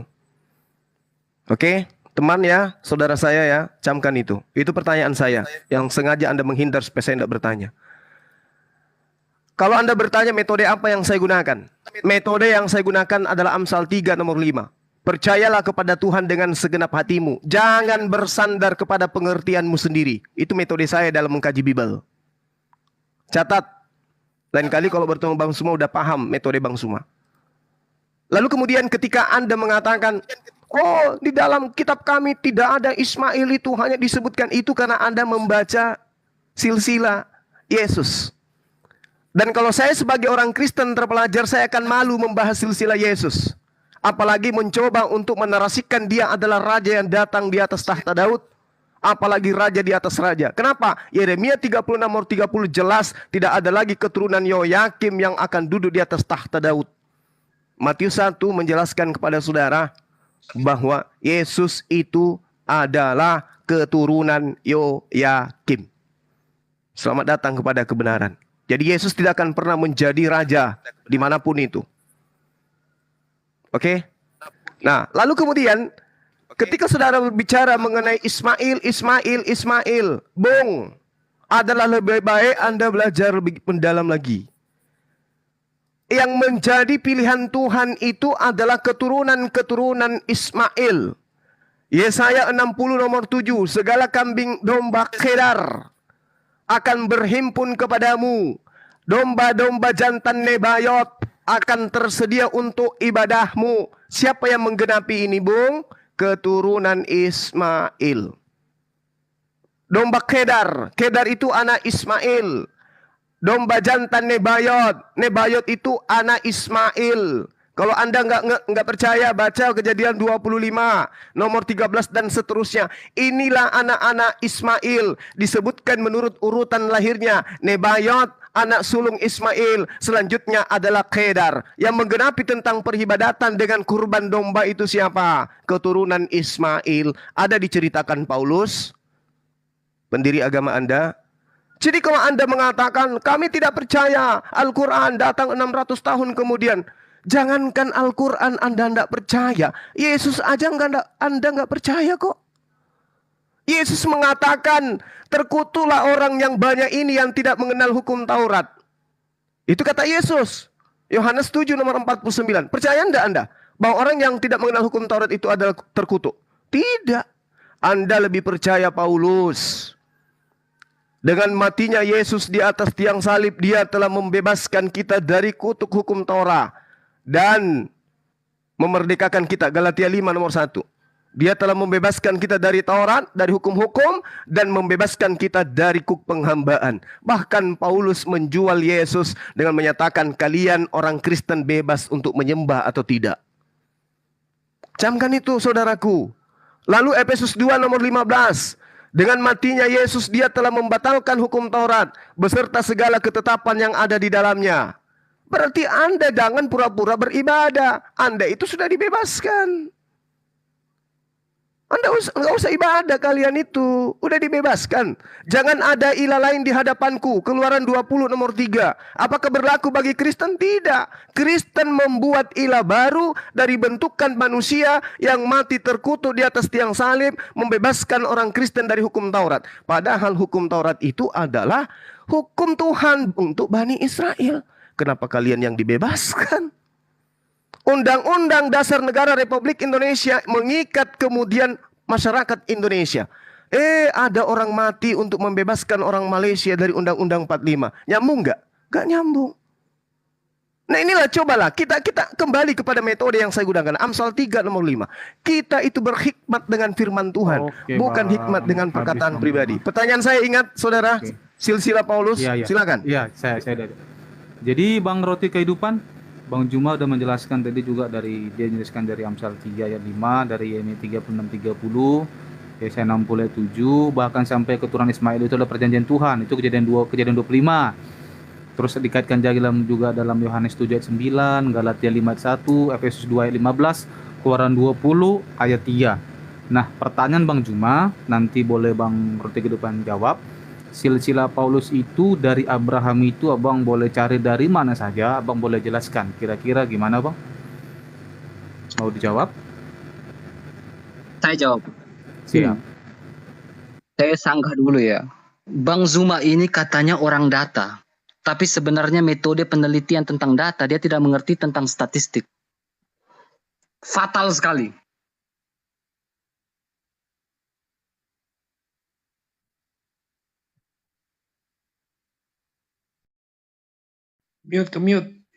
Kemute itu, Pak. Kemute. Oke, sorry. Jadi saya mau sanggah ya. Jadi Zuma ini sebenarnya tidak mengerti soal data. Ilmunya tentang data itu nol. Dia bilang soal data. Kalau bicara soal data itu bicara soal evidence base. Zuma ini tidak mengerti soal statistik, tapi dia ngotot mau bicara data. Ini fatal. Mau bicara data tapi ilmu statistik tidak mengerti. Saya sudah kasih clue loh. Kuantitatif dan kualitatif itu membentuk suatu metode. Dan metode itu menjadi sebuah penafsiran, sebuah historis, fakta sejarah. Tapi Zuma tidak mengerti juga. Berarti apa? Yang Zuma sampaikan ke kalian itu adalah omong kosong semua. Dia bicara data tapi nol soal data. Bahkan metode penelitian soal data pun Zuma tidak mengerti. Jadi kalau bicara soal data ini Zuma, saya ajar kamu soal statistik ya Zuma ya. Kalau bicara soal data, itu bicara soal kuantitatif dan kualitatif. Itu ada indikatornya. Dan kalau bicara itu akan membentuk suatu metode, namanya metode penelitian, namanya metode triangulasi. Kalau saya lanjut ini, Zuma mungkin dapat 6 SKS soal statistik. Zuma mau bicara soal data, tetapi metode dalam penelitian sendiri, triangulasi, Zuma tidak mengerti. Zuma hanya menarasikan dan menerasikan dan menerasikan tanpa kuantitatif atau kualitatif. Tanpa data-data sejarah tahun berapa dan tahun berapa. Zuma hanya menerasikan. Dan begonya adalah orang-orang itu mau mendengarkan perkataan dia. Ini fatal. Makanya Tuhan bilang apa? Lebih baik engkau tidak dilahirkan. Engkau seperti pohon arah yang tidak berbuah. Walaupun berbuah, buahnya busuk. Sekarang kalau Zuma berkata bahwa Rasul Paulus itu seperti apa? Rasul Paulus itu jelas. Mereka mengatakan Rasul Paulus itu bukanlah seorang rasul. Rasul dari mana? Tetapi firman Tuhan berkata dengan jelas di dalam Kisah Para Rasul. Kenapa Rasul Paulus itu menjadi seorang rasul? Rasul Paulus itu menjadi seorang rasul, itu tertulis syarat menjadi seorang rasul adalah dia melihat tentang kematian dan kebangkitan Yesus Kristus. Dia seorang ahli Taurat, tentunya dia melihat akan kematian dan kebangkitan. Itu syarat menjadi rasul. Itu di dalam Kisah Para Rasul pasal 1. Itu ayat yang ke-15 sampai ke-19. Dan mengapa Yesus sendiri yang memilih? Itu di dalam Kisah Para Rasul pasal 9. Saya sampaikan berdasarkan data, evidence base ini, Zuma. Kisah Rasul pasal 9 ya. Kisah Rasul pasal 9 itu adalah pertobatan Saulus menjadi Paulus ya. Di mana pada saat itu Saulus ini dia ingin pergi ke kota Damsyik. Tetapi pada saat itu dia pergi dengan rombongan-rombongan prajuritnya. Pergi dengan orang-orang ahli-ahli Taurat. Tentunya mereka ingin menganiaya orang Kristen saat itu. Tetapi pada saat di Damsyik dia melihat sebuah cahaya. Siapakah engkau? Dia tanya itu. Dia bilang, Yesus bilang, akulah Tuhan yang kau aniaya itu. Tuhan itu maha tahu. Selain Yesus pergi menemui Paulus untuk bertobat dan sampai matanya buta, Yesus juga pada saat itu di dalam Kisah Para Rasul 16 ayat 7, roh Yesus itu sendiri pergi kepada orang yang bernama Ananias. Pergilah ke tempat itu, ke jalan lurus itu. Kabarkan tentang kabar baik kepada dia. Dan pada saat Ananias menyembuhkan mata Paulus ketika itu bertobat dan dia menyelamatkan banyak jiwa. Jadi Paulus itu dipilih oleh siapa? Dipilih oleh Allah itu sendiri. Dia tidak asal-asal mengklaim bahwa dia itu adalah rasul. Tidak. Jelas. Paulus memiliki syarat sebagai seorang rasul, itu jawabannya. Dan yang memilih dia sebagai rasul itu Yesus sendiri di dalam Kisah Para Rasul pasal 9. Bahkan Ananias mengatakan, Tuhan, orang ini tidak layak menjadi rasul. Tapi Tuhan bilang apa? Pada saat ini juga aku telah memilih dia untuk mengabarkan kepada bangsa-bangsa. Jelas dalam Kisah Rasul pasal 9. Jadi Zuma ini hanya menafsirkan ayat-ayat yang hanya sepotong-sepotong saja. Tapi pada akhirnya itu menginginkan ayat yang sepotong itu menguatkan argumentasi dia. Zuma tidak menjawab pertanyaan-pertanyaan saya yang tadi. Jadi sudahlah, nggak apa-apa. Jadi biarkan audiens yang membaca itu. Zuma tidak membalas pertanyaan saya. Bahkan dia mulai cungut-cungut ayat-ayat yang lain supaya membiaskan pertanyaan saya. Thank you. Tuhan memberkati. Oke, baik. Dari penjelasan Bang Ngerti Kehidupan, Bang Ngerti Kehidupan tidak menjelaskan silsilah Paulus dari Abraham. Itu yang ditanyakan Bang Juma ya, Bang Roti ya. Jadi Bang Ngerti Kehidupan tidak bisa menjelaskan. Nah, ini sekarang giliran Bang Juma mau menjanggah atau mau bertanya? Jangan bertanya, kasihan teman kita. Siap, Bang. Ya, oke. Jadi gini, saudara saya Roti Kehidupan ya. Anda besok-besok Anda kalau bisa ganti nama Anda gitu ya. Ahli statistik ilmu pemerintahan. Kebetulan kantor saya nanti mau buka cabang, mungkin Anda cocok di sana. Ini sebenarnya kalau punya ilmu statistik, punya perencanaan data, analisa dan seterusnya, Anda sudah pas dengan pertanyaan saya tentang silsilah Yesus, Bung. Karena statistik itu adalah ilmu yang mempelajari bagaimana manusia mengetahui cara merencanakan, cara mengumpulkan data, menganalisa data, lalu menginterpretasikan di dalam presentasi. Dan saya butuh itu. Kalau Anda merasa hebat statistik, Anda berhadapan dengan orang yang tepat. Dan pertanyaan yang tepat. Anda mengatakan tadi, bagaimana mungkin saya percaya? Al-Quran, Al-Quran, Al-Quran. Tidak ada yang minta Anda percaya. La ikraha fiddin. Tapi tolonglah percaya kepada Yesus. Percaya kepada kitab Anda. waspadalah kepada orang Farisi. Apa perlu saya yang menjelaskan silsilah Paulus kepada Anda? Kan malu nanti. Seorang Islam menjelaskan silsilah rasulnya orang Kristen kan malu. Anda lah yang harus yang menguasai ilmu statistik. Ya, yang paham tentang analisa, pengumpulan data. Anda yang jelaskan kepada kita, jangan melilit lidah. Atau Anda katakan saya nyerah gitu. Karena ada di kitab Anda, ya, celakalah engkau wahai keturunan ular. Jangan sampai Paulus berasal dari sana. Kalau supaya dia tidak berasal dari sana, please tunjukkan silsilahnya. Dia berasal dari silsilah yang mana nih? Saya kasih clue. Anda mengatakan Anda kasih clue, saya yang kasih clue kepada Anda. Kejadian 49. Tolong dicatat supaya jangan lupa lagi nanti. Ketika kemudian Yakub memanggil semua anaknya, ke-12 anaknya, tiba masa Benyamin dipanggil. Wahai Benyamin, engkau anakku, keturunanmu kelak akan berlaku seperti serigala. Paulus mengaku berasal dari keturunan Benyamin. Ini clue, bocoran, kisi-kisi supaya habis ini Anda jelaskan silsilah Paulus itu. Ya. Jadi hati-hati bernarasi kalau dengan Bang Suma, hati-hati. Nanti Anda kejebak sendiri. Kalau kita melihat pernyataan dalam kitab Lukas, waspadalah kepada orang munafik. Siapa orang munafik itu? Orang Farisi.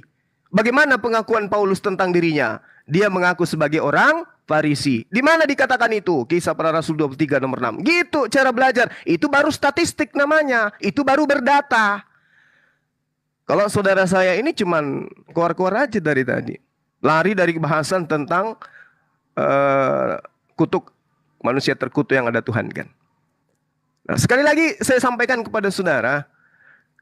Kalau Anda berbicara mengenai kebenaran, acuannya adalah Amsal 3 nomor 5. Please, mari kita dudukkan itu. Saya Muslim, masa Anda sebagai orang Kristen yang menggunakan kitab itu Anda nggak gunakan? Percayalah kepada Tuhan dengan segenap hatimu. Jangan bersandar kepada pengertianmu. Karena itulah saya katakan, firman Tuhan, Al-Quran dan juga kitabnya orang Yahudi, Bani Ishak, dalam hal ini bangsa yang dipimpin oleh Musa, harus tunduk, patuh, taat kepada ketetapan, aturan dan seterusnya. Jangan kamu larikan ke anak tunggal. Karena Anda akan babak belur nanti di sana. Karena Ismail itu adalah anak yang dikasihi oleh Tuhannya Abraham. Kejadian 17 nomor 20, nomor 18, nomor 25, nomor 26, Kejadian 29, nomor 21, nomor 9 sampai 21. Jelas di situ berbicara mengenai Ismail. Tentang Ismail, aku telah mendengarkan permintaanmu. Ismail akan kuberkati. Ku buat beranak cucu yang sangat banyak. Nah sekarang coba, mana Paulus berbicara tentang apa? Mana perjanjian lama berbicara mengenai Paulus? Ada? Ayo. Mana ilmu statistik Anda? Mana data Anda? Tunjukkan kepada saya sekarang. Karena Yesus meminta agar waspada kepada Paulus. Waspada kepada orang munafik, yaitu orang Farisi. Paulus mengaku sebagai orang Farisi. Makanya saya tidak mau menjadi agama Kristen. Meski di Kristen itu enak. Ya. Tolonglah. Datanya silsilah Paulus saya minta. Kalau tidak ada kita tutup aja sesi ini. Silakan. Oke, terima kasih Bang Zuma. Sekarang giliran Bang Rocky Kehidupan untuk menjawab tadi. Bang Zuma ini sebenarnya sudah ketar-ketir. Dari awal kita pembahasan soal Ishak, soal keturunannya Ishak dan sampai pada Salomo, ala Yakub, seperti Yakub, Yusuf, Yehuda. Ini dia tidak sampai sejauh itu, dia sudah ketar-ketir di situ karena berarti yang dipersembahkan itu adalah pertanyaan saya, kalau Ishak yang dipersembahkan berarti Allah mau berhubungan dengan keturunannya Ishak. Tetapi pada saat ini Zuma tidak menjawab itu. Zuma hanya mempelintirkan, bahkan membiaskan pertanyaan-pertanyaan saya. Sekarang dia mulai mempelintir di dalam Paulus itu keturunannya siapa. Nah, Zuma mengutip satu ayat di dalam Amsal, janganlah bersandar pada pengertianmu sendiri. Sebenarnya ini ayat untuk Zuma. Zuma terlalu bersandar pada pengertiannya sendiri. Kenapa saya bilang begitu? Saya dari tadi awal, saya sudah mengatakan kita mengeksegesis, berarti kita menarik apa isi dari ayat itu. Tetapi Zuma memakai pengertiannya, lalu mau menyamakan pengertiannya dengan firman Allah itu sendiri. Sebenarnya ayat ini tamparan untuk Zuma. Zuma bersandar pada pengertiannya sendiri. Zuma tidak mengeksegesis ayat itu. Bahkan ketika dia melampirkan sebuah ayat, dia tidak menjelaskan ayat itu, dia bahkan hanya sepotong ayat itu saja, tidak melanjutkan ayatnya di bawah. Itu fatal yang saya ingin tekankan orang. Bahwa orang muslim ketika berdebat, dia hanya sampaikan kutip satu ayat, tapi tidak lanjutkan ayat di bawah. Dan ini adalah tipikalnya Zuma. Jelas dari tadi kita perhatikan, ini tipikalnya Zuma. Dan juga kalau dia perhatikan bahwa Paulus itu keturunannya siapa? Sekarang berarti Zuma tidak paham di mana masanya para nabi, di mana masanya para rasul. Makanya dia asal ngerocos. Zuma tidak paham zaman simbolik itu zamannya para nabi. Dan zamannya para nabi itu berakhir sampai di mana.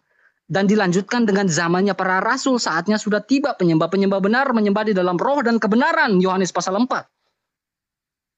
Zuma tidak bisa membedakan ini nabi, ini nabi. Zaman para nabi itu sudah selesai. Dan zaman para rasul itu juga sudah selesai. Di Pulau Patmos itu sudah selesai tahun 96 Anno Domini. Makanya Zuma bertanya, ini keturunannya siapa? Silsilahnya siapa? Supaya menyamakan. Dalam arti apa? Saya tidak mengatakan Muhammad itu nabi. Saya tegas mengatakan Muhammad itu bukan nabi. Karena zamannya para nabi itu sudah selesai. Dan zamannya para rasul itu sudah selesai. Jangan membohong-bohongi. Alkitab itu kanon tertutup. Tidak ada lagi kitab-kitab lain. Tahun 96 Anno Domini selesai. Interupsi bang. Interupsi. Yang ditanyakan Bang Juma itu adalah silsilah Paulus bang.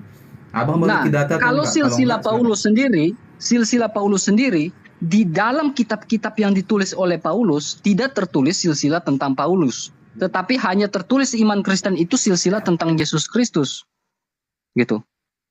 Sekarang apa gunanya saya menjelaskan silsilah tentang Paulus sementara kau tidak mempercayai surat-surat yang ditulis oleh Rasul Paulus, yang dinubuatkan dari Allah untuk Rasul Paulus, yang difirmankan dari Allah untuk Rasul Paulus lalu menuliskan surat-surat itu? Kau tidak akan mempercayai kan? Jadi apa gunanya? Karena begini, saya menjelaskan tentang syarat seorang rasul saja, Anda belum tentu mempercayai Paulus itu seorang rasul. Saya menjelaskan tentang Paulus itu dipilih di dalam Kisah Rasul pasal 9, dipilih menjadi rasul oleh Yesus Kristus, roh Yesus itu sendiri. Anda belum tentu percaya bahwa Paulus itu adalah seorang rasul. Jadi apa gunanya saya menjelaskan tentang itu? Itu sama hal saya menjelaskan bahwa Yakub itu adalah keturunan Ishak, bukan Ismail. Tetapi Anda tetap membantahnya. Dalil dari mana ini? Lalu ingin mulai menyamakan. Sebenarnya yang keter-ketir bilang orang itu keter-ketir itu dalam psikiater atau psikologi, orang yang menyatakan bahwa orang itu gugup dan keter-ketir, itu justru orang itu yang lagi gugup. Itu dalam psikologis. Karena pertanyaan apa yang ditanyakan dia tidak mampu jawab. Bahkan membiaskan pertanyaan. Ini tamparan untukmu Zuma. Zuma tidak mampu menjelaskan sedetail mungkin tentang keturunan Ismail. Tidak ada. Karena keturunan Ishak itulah adalah keturunan yang dijanjikan oleh Allah. Zuma tidak mungkin tidak percaya tentang Allah yang Yakub yang menyembah Allah. Zuma tidak mungkin akan mengingkari Yehuda itu seperti apa, Sulaiman itu seperti apa. Sulaiman itu keturunannya Ishak bukan Ismail. Jadi apa gunanya kamu mau mulai bicara-bicara yang lain? Karena yang saya percaya itu nabi-nabi yang dituliskan, yang dinubuatkan, yang sesuai silsilah. Ngapain saya harus percaya Muhammad? Muhammad bukan seorang nabi. Jelas Bang Zuma. Oke, habis Bang. Jadi Bang Zuma, iya. Jawaban dari Bang Untuk Kehidupan ada tidak tertulis Bang ya dalam surat-surat Paulus, tidak tertulis tentang silsilah. Sebelum Bang Zuma menjawab, saya sapa dulu nih Bang, ada Bang Bamtri, ada Bang Mozart. Kira-kira mau kita buat 2 versus 2 kah? Biar lebih yang teman-teman ini bisa ikut juga gimana? Baiknya selesaikan dulu ini Bang. Nanti makin ribet. Iya. Oke, sabar ya. Waktu selesainya jam berapa nih Bang? Selesainya jam berapa? Kalau enggak akan selesai bicara soal firman Tuhan. Jam 1 tempat saya, berarti tempat Anda jam 12. Tempat saya Vita loh. Ya berarti sama kita berarti jam 1 selesai. 40 menit lagi. Iya. Oh iya. Jadi oke, silakan. Anda mengatakan Paulus itu tidak saya tidak mengimani Paulus, jadi Anda tidak perlu menjelaskan silsilah Paulus. Lah tadi Anda bertanya tentang silsilah di kami.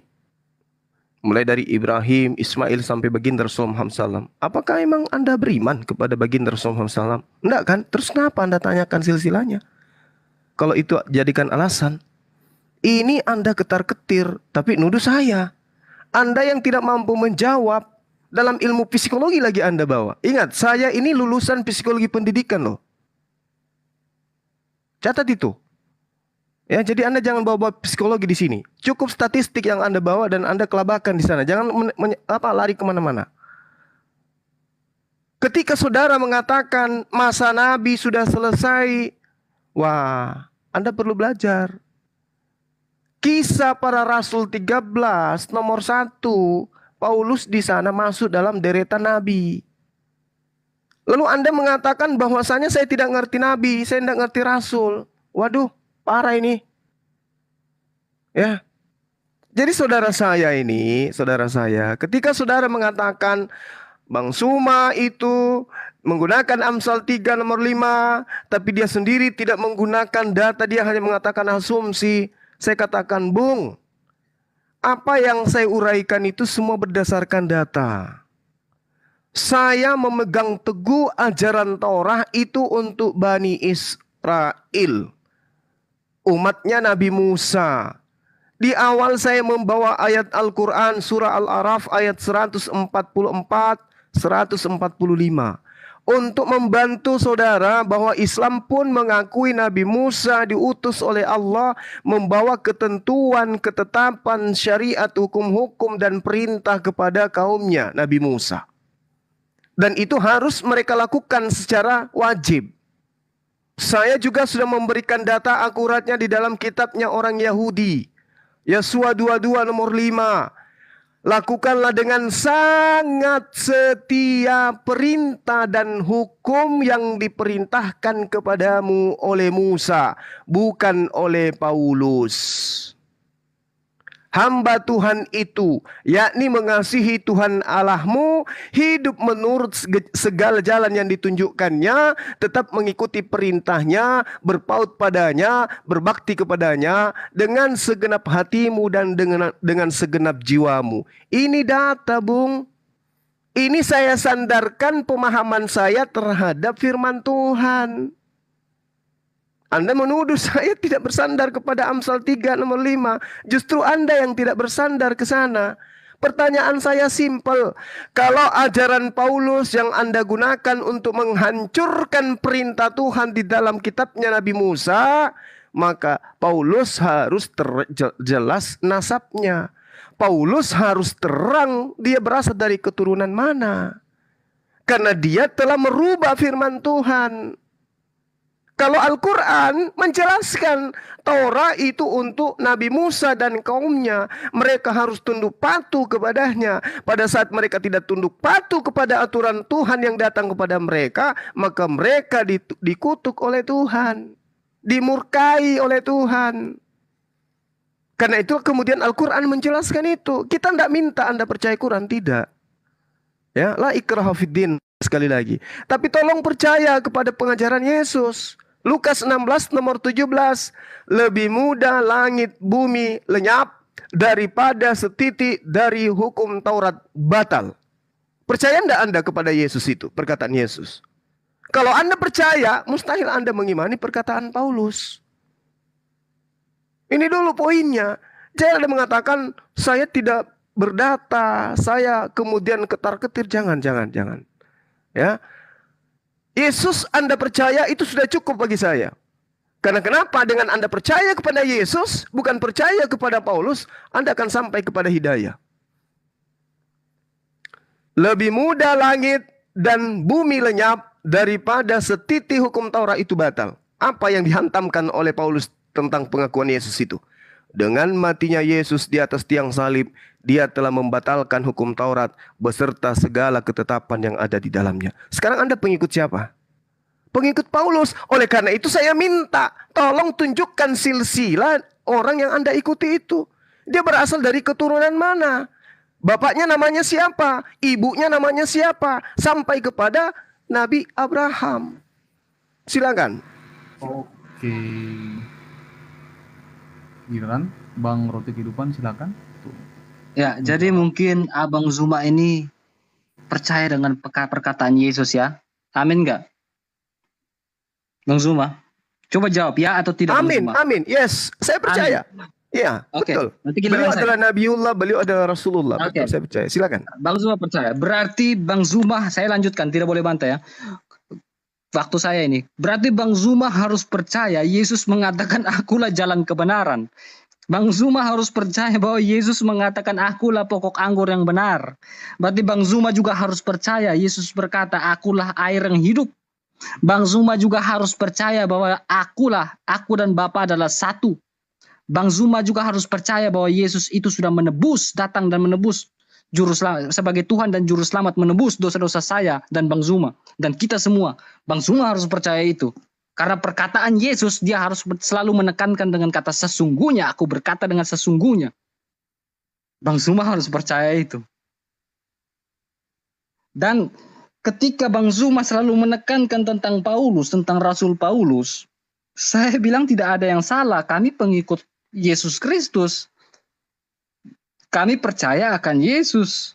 Dan kami juga percaya bahwa di dalam Kisah Rasul pasal 9, itu jelas Yesus yang mengutus Paulus itu sendiri. Dan ketika ada orang yang mengutus, seorang Allah itu mengutus Paulus menjadi seorang rasul, berarti dia pasti sudah menubuatkan sesuatu untuk Paulus itu sendiri. Tidak mungkin dia mengutus orang tapi tidak memberikan sebuah amanat. Dan Bang Zuma ini mengatakan bahwa Paulus ini adalah seorang nabi. Ayatnya di mana Bang Zuma? Bang Zuma hanya menyampaikan saja. Itu Rasul Paulus nabi-nabi supaya membenarkan Muhammad itu adalah seorang nabi. Ayatnya di mana Paulus adalah seorang nabi? Paulus bukan seorang nabi, tapi Paulus itu adalah seorang rasul. Kalau ada ayat mengatakan bahwa Paulus adalah seorang nabi, di mana ayatnya? Jangan asal menafsirkan. Ini yang saya bilang Bang Zuma memakai pengertiannya sendiri seolah-olah tahu soal firman Allah di dalam Alkitab, lalu menuangkan itu pengertiannya itu taruh di dalam Alkitab. Firman Tuhan berkata, satu dunia ini saja kalau berbicara tentang firman Allah, apa yang dikatakan oleh Yesus tidak sanggup untuk isi. Ini otaknya Bang Zuma. Interupsi Bang. Gitu. Bang gini Bang. Tadi Bang Zuma tadi menyebutkan bahwa Paulus itu adalah nabi berdasarkan yang dibaca Bang Zuma, Kisah Para Rasul 13 ayat yang ke-1 Bang. Tadi disebutkan kok. Kisah Para Rasul ya. Iya, silakan. Kisah Para Rasul 13 yang ke-1. 13 ayat 1. 13 ayat 1. Dalam Kisah Para Rasul pasal 13 ayat 1, maka ini Barnabas dan Saulus. Maka berfirmanlah Tuhan, makin tersebar dan makin banyak didengar orang. Barnabas dan Saulus. Apa yang di sini? Pasal 13 ayat 1. Pada waktu itu di jemaat Antioquia ada beberapa nabi dan pengajar, yaitu Barnabas, Simeon yang didengar oleh Niger, dan Lukas seorang Kiner dan Menham bersamar dengan raja wilayah Herodes dan Saulus. Nah, kasus di sini dia mengatakan bahwa adalah seorang nabi. Kita buka di dalam kitab literal ya. Kisah Para Rasul, Alkitab nggak ada salah. Rasul Paulus itu adalah seorang rasul, bukan seorang nabi. Kisah Para Rasul mana ya? Kisah Para Rasul. Nah, ayat yang selanjutnya, pada suatu ketika mereka beribadah kepada Tuhan dan berpuasa, dikatakan Roh Kudus. Khususkanlah Barnabas dan Saulus bagiku untuk tugas yang telah kutentukan bagi mereka. Maka berpuasalah dan berdoalah mereka, dan setelah meletakkan tangan ke atasnya, orang itu mereka membiarkan keduanya pergi. Nah, di ayat yang ketiga ini jelas bahwa Rasul Paulus itu dikhususkan dengan Barnabas.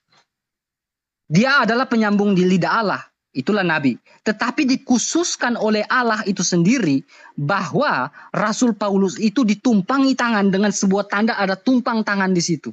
Dia diutus sebagai seorang rasul. tanda bahwa dia seorang rasul adalah dia ditumpangin tangan. Tidak ada yang salah dengan ayat ini.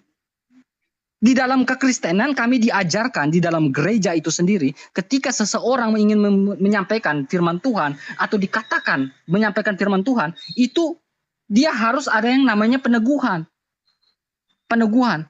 Dan Rasul Paulus ini diteguhkan untuk menjadi seorang rasul dengan sebuah tanda, yaitu tumpang tangan.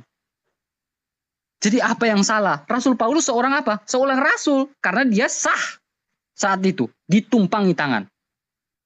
Masalahnya di mana? Gak ada masalah dengan Alkitab ini. Makanya Zuma ini dengan Islam-Islam lain hanya mengutip satu ayat, tetapi tidak membaca ayat-ayat lain lagi. Ayat-ayat yang ke bawahnya itu tidak dibaca. Jadi asal tafsir.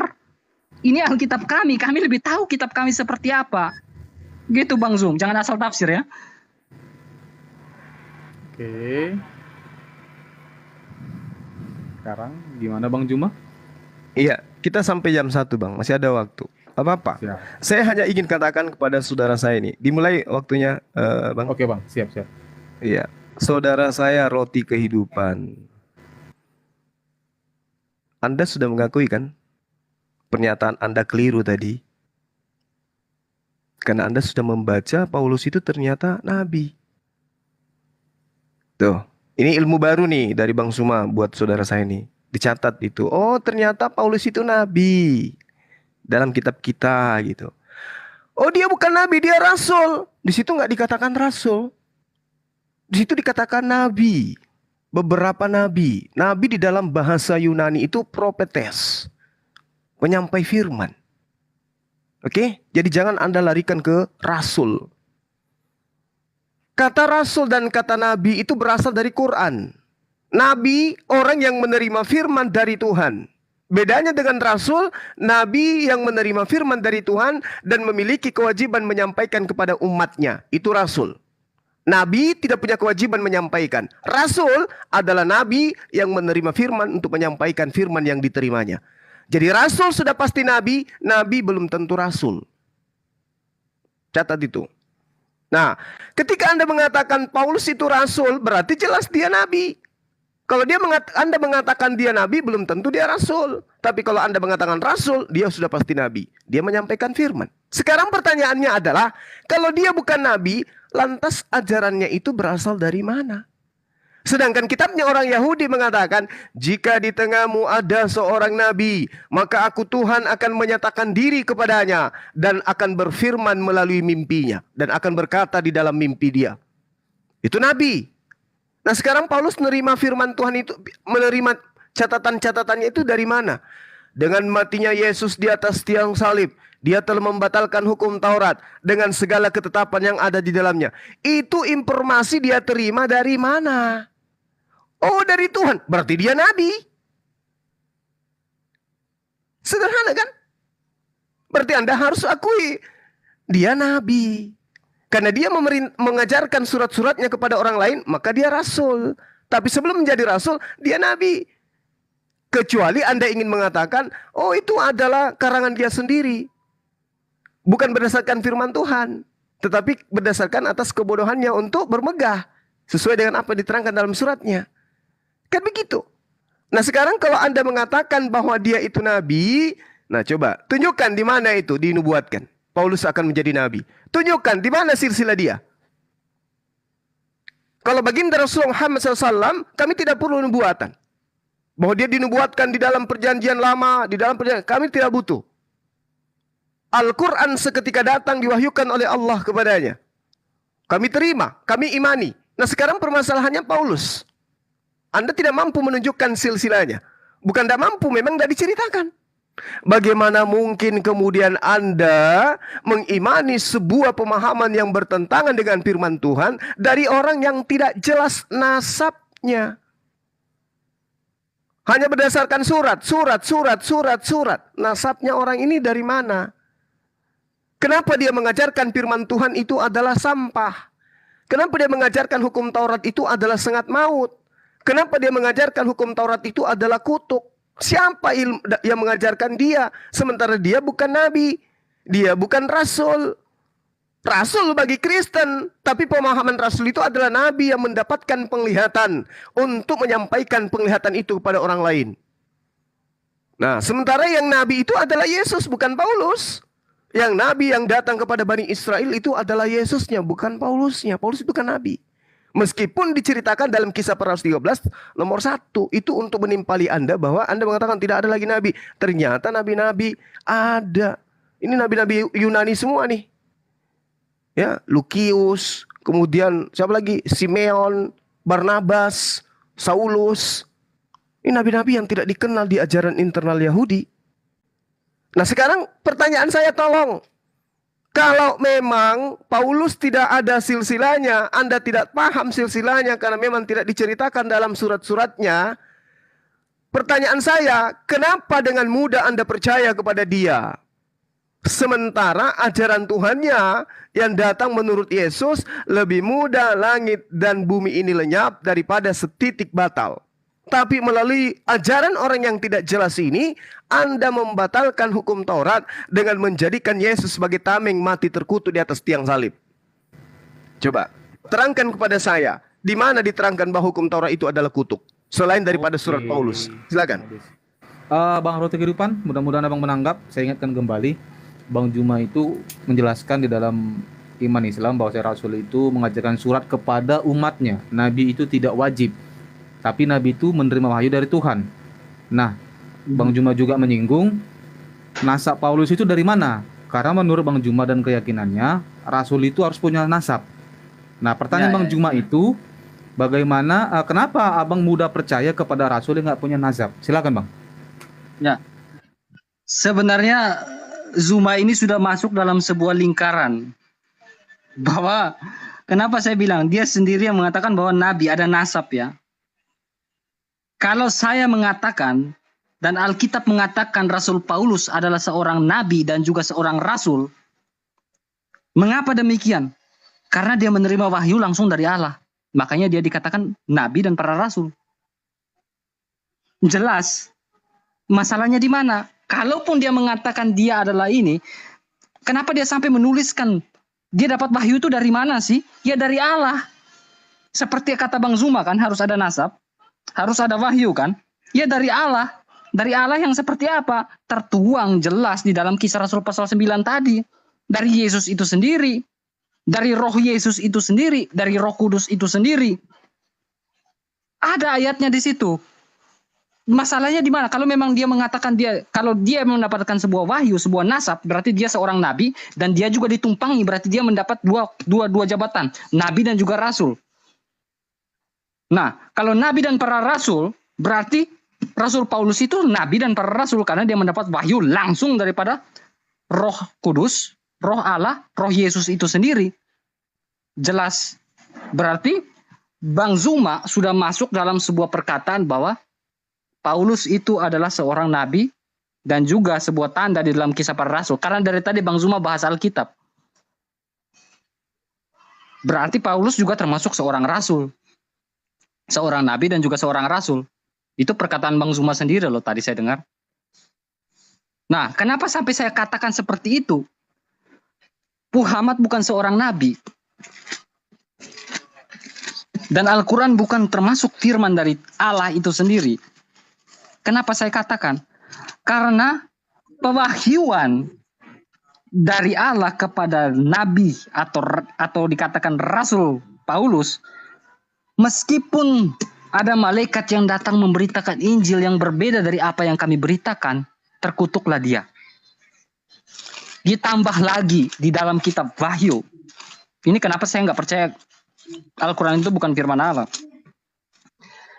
Di dalam kitab Wahyu itu tertulis sangat jelas di dalam kitab Wahyu pasal yang terakhir, ayat yang terakhir. Terkutuklah orang yang menambahi dan mengurangi isi Alkitab. Maranatha. Dikatakan terkutuk. Jadi Alkitab di Pulau Patmos tahun 9 Anno Domini itu sudah selesai. Tidak ada lagi rasul, tidak ada lagi nabi.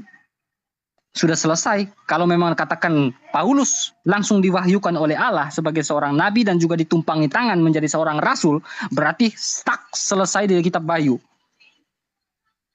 Tidak boleh ada yang tambah, tidak boleh ada yang kurang. Bagaimana saya bisa mempercayai kitab-kitab yang keluar setelah Alkitab? Sementara ada Alkitab yang sudah duluan, ada kitab yang sudah duluan sudah terbentuk.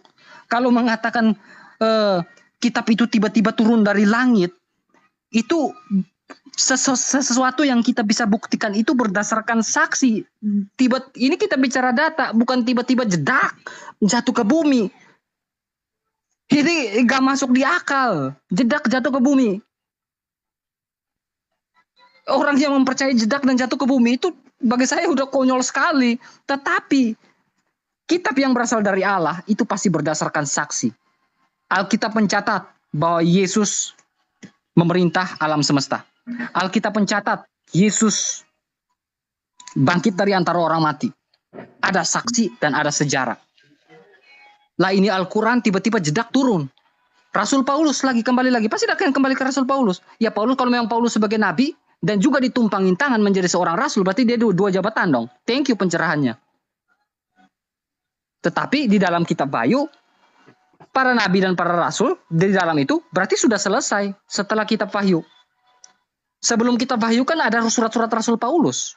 Sebelum tahun 96 AD. Anno Domini. Itu ada surat-surat Rasul Paulus. Dan pas di tahun 96 AD, di Pulau Patmos, Alkitab selesai. Tidak ada lagi nubuatan. Lah tiba-tiba 500 kemudian muncul Al-Quran muncul. Tanpa saksi mata. Lah tiba-tiba ada aja gitu. Ini bicara data yang kuantitatif dan kualitatif, cross check silangnya seperti apa, nggak masuk dalam sebuah ilmu pengetahuan statistik ini.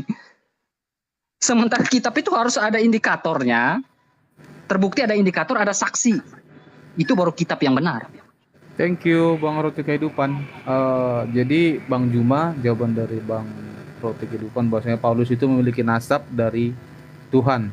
Dalam Kisah Para Rasul 9, Paulus memberikan dapat wahyu dari Tuhan ya.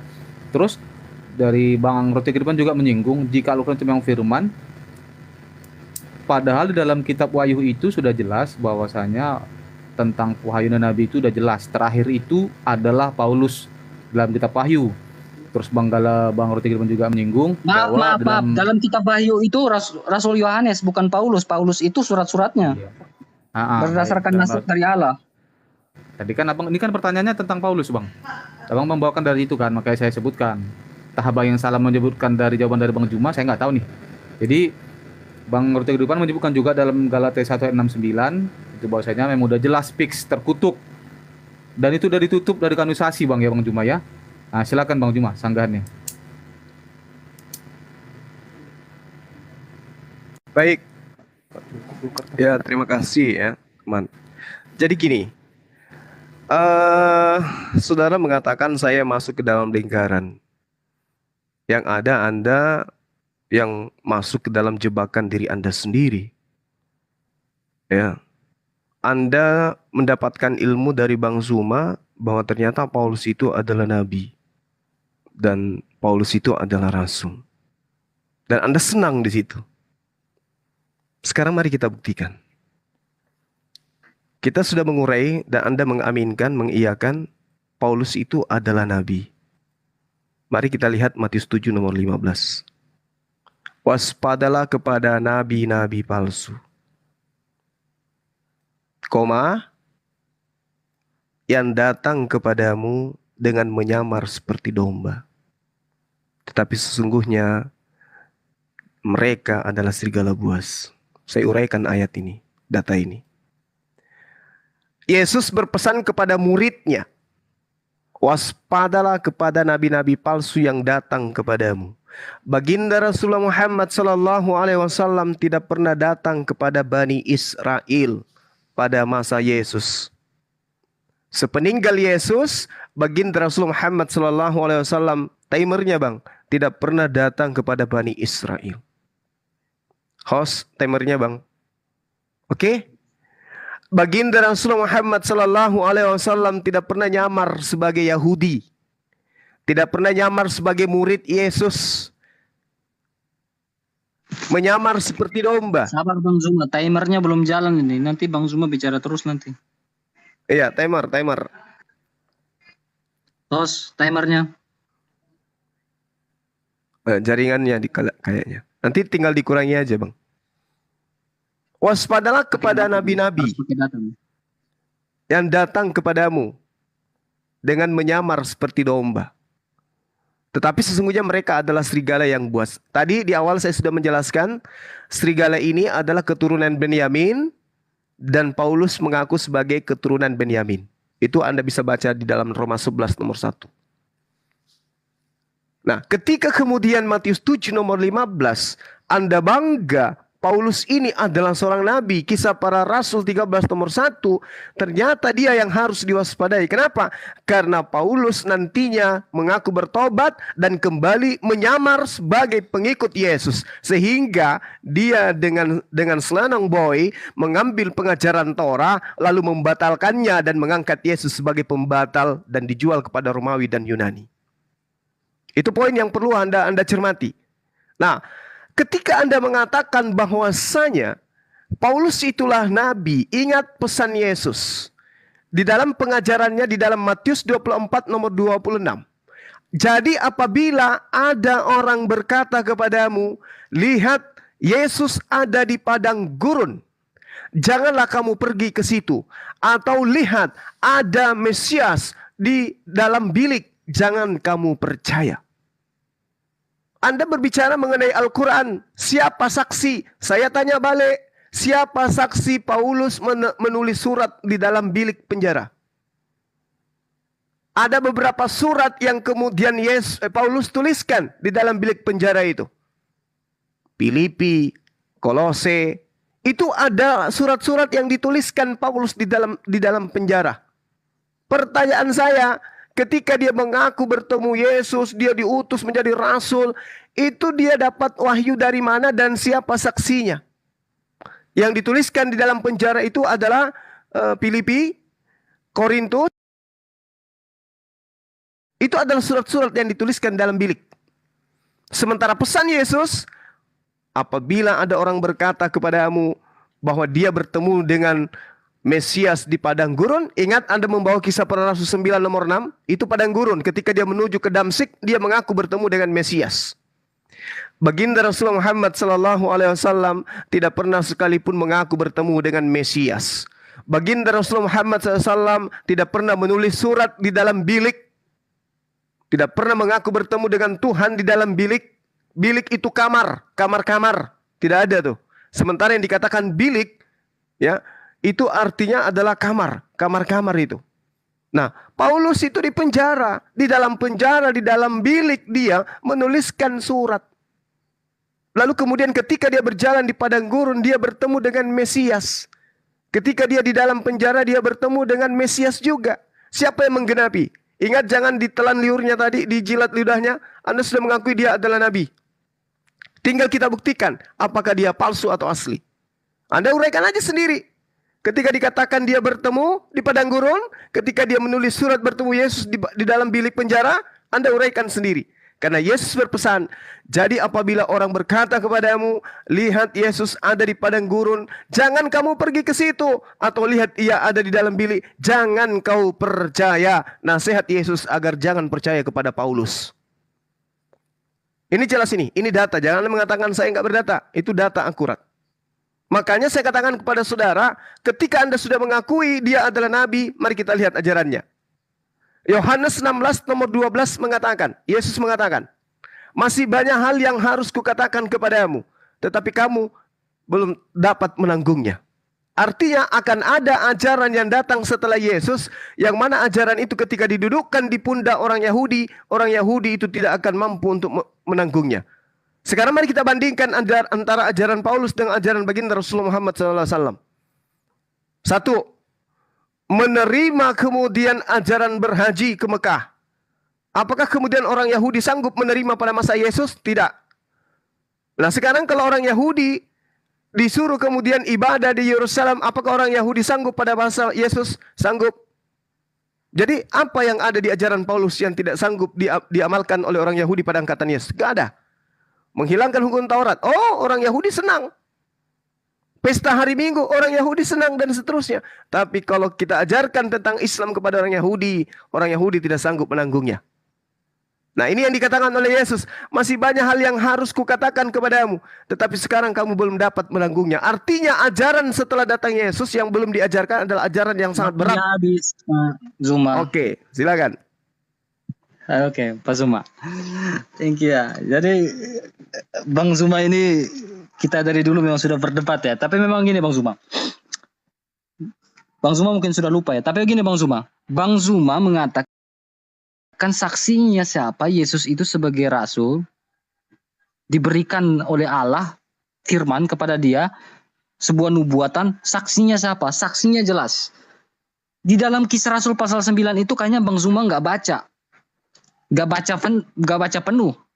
Di mana saksinya itu Rasul Paulus atau Paulus sendiri itu berjalan dengan ahli-ahli Taurat lain.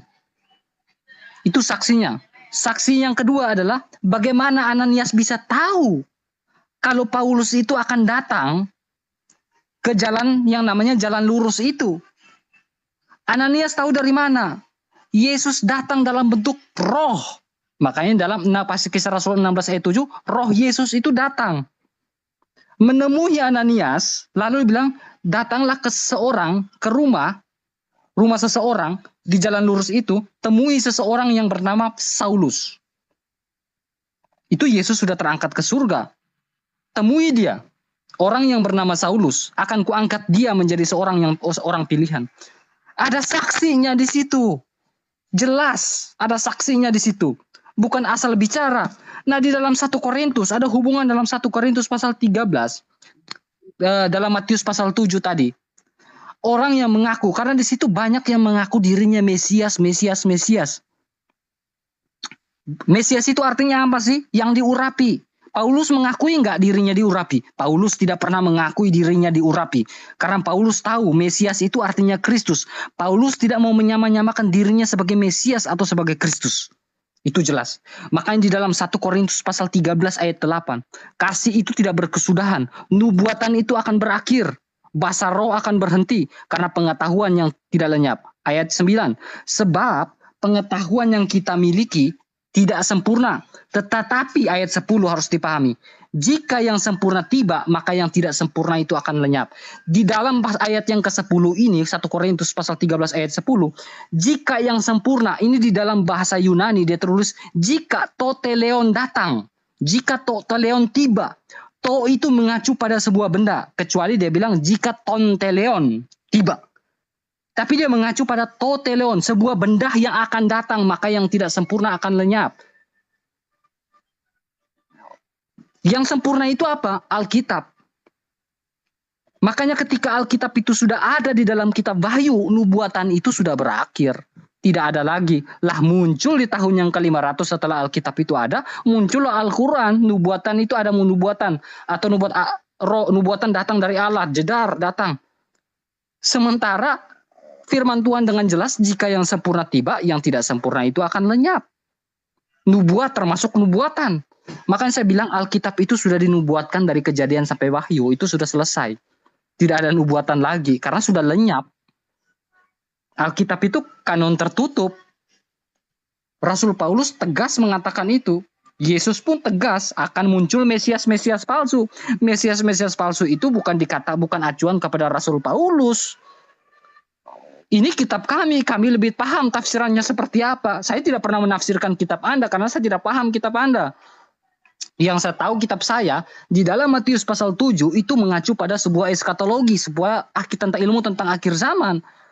Bahwa setelah Alkitab itu selesai, Alkitab itu jadi dan berakhir di Pulau Patmos, akan muncul Mesias-Mesias palsu. Mesias-Mesias palsu itu apa? Mereka mulai menuliskan kitab, ada nubuatan-nubuatan. Di tahun yang ke-500 muncullah orang yang bernama M. Oh, saya dapat wahyu dari Allah nih, nubuatan dari Allah nih. Nah, itulah Mesias palsu. Nah, muncullah Mormonisme, saya dapat wahyu dari Allah nih. Muncullah Saksi Yehova, saya dapat wahyu dari Allah nih. Itulah Mesias palsu. Mereka pakai nama Yesus enggak? Pakai. Pakai sekali nama Yesus mereka pakai. Sehingga Tuhan bilang apa dalam konteks dalam Matius pasal 7? Aku tidak mengenal engkau, nyala daripadaku, hai sebuah pembuat kejahatan. Masa seseorang yang dipilih Allah diskakmat oleh Allah itu sendiri lagi? Tidak ada. ketika Rasul Paulus dipilih oleh Allah, oleh Yesus itu sendiri, tidak ada kata di mana Tuhan menarik kembali perkataannya. Tidak. Kalau Rasul Paulus itu bukan seorang rasul atau seorang utusan Allah, berarti para rasul yang lain itu pasti sudah bantah itu. Paulus, kau bukan rasul. Paulus, kau bukan rasul. Tapi tidak ada rasul yang bantah, karena rasul-rasul itu pun tahu, Ananias pun saksi bahwa dia dipilih oleh Yesus Kristus itu sendiri. Mungkin ini open closing untuk Bang Zuma dan juga open closing untuk saya, Bang Zuma ya. Terus kita selesai, karena silakan open closing, Bang. Ya, baik saudara saya ya. Pada dasarnya kita saling menghargai ya. Saya hanya menjelaskan sesuai dengan perspektif pemahaman saya terkait Amsal 3 dan 5. Nah, sekarang ketika Anda mengatakan Paulus, ini sebagai penutup dari saya. Coba Anda lihat, kalau Anda punya kitab sekarang, buka dalam Kisah Para Rasul 9 nomor 7. Maka termangu-mangulah teman-temannya seperjalanan, karena mereka mendengar suara itu, tetapi tidak melihat seorang juga. Nah, kalau Anda buka di dalam Kisah Para Rasul 22 nomor 9, itu kontradiksi. Dan mereka yang menyertai aku memang melihat cahaya itu, tetapi suara dia yang berkata kepadaku tidak mereka dengar. Kalau di 97 mereka mendengarkan, kalau di data Kisah Para Rasul 22 nomor 9 justru kebalikan. Murid Yesus tidak mendengarkan. Satu, itu sudah satu terbukti bahwa Nabi palsu itu tidak mungkin berbicara benar. Nah, di dalam Kisah Para Rasul 9 nomor 4, di situ dituliskan, dia Paulus rebah ke tanah, dan kedengaranlah olehnya suatu suara yang berkata kepadanya, Saulus, Saulus, mengapa engkau menganiaya aku? Sedangkan di dalam Kisah Para Rasul 26 nomor 14 dikatakan, kami semua rebah ke tanah, dan aku mendengar suatu suara yang mengatakan kepadaku, Saulus, Saulus. Ini sangat jelas. Di dalam Kisah Para Rasul 9 nomor 4 dikatakan, Paulus sendiri aja yang rebah. Sedangkan di Kisah Para Rasul 26 nomor 14, semuanya rebah. Itu dua. Yang ketiga, Anda lihat dalam Kisah Para Rasul 9 nomor 8. Saulus bangun dan berdiri, lalu membuka matanya. Tetapi Saulus tidak dapat melihat apa-apa. Ingat, tidak dapat melihat apa-apa. Tetapi di dalam Kisah Para Rasul 26 nomor 16, tetapi sekarang bangunlah dan berdirilah. Aku menampakkan diri kepadamu untuk menetapkan engkau menjadi pelayan dan saksi.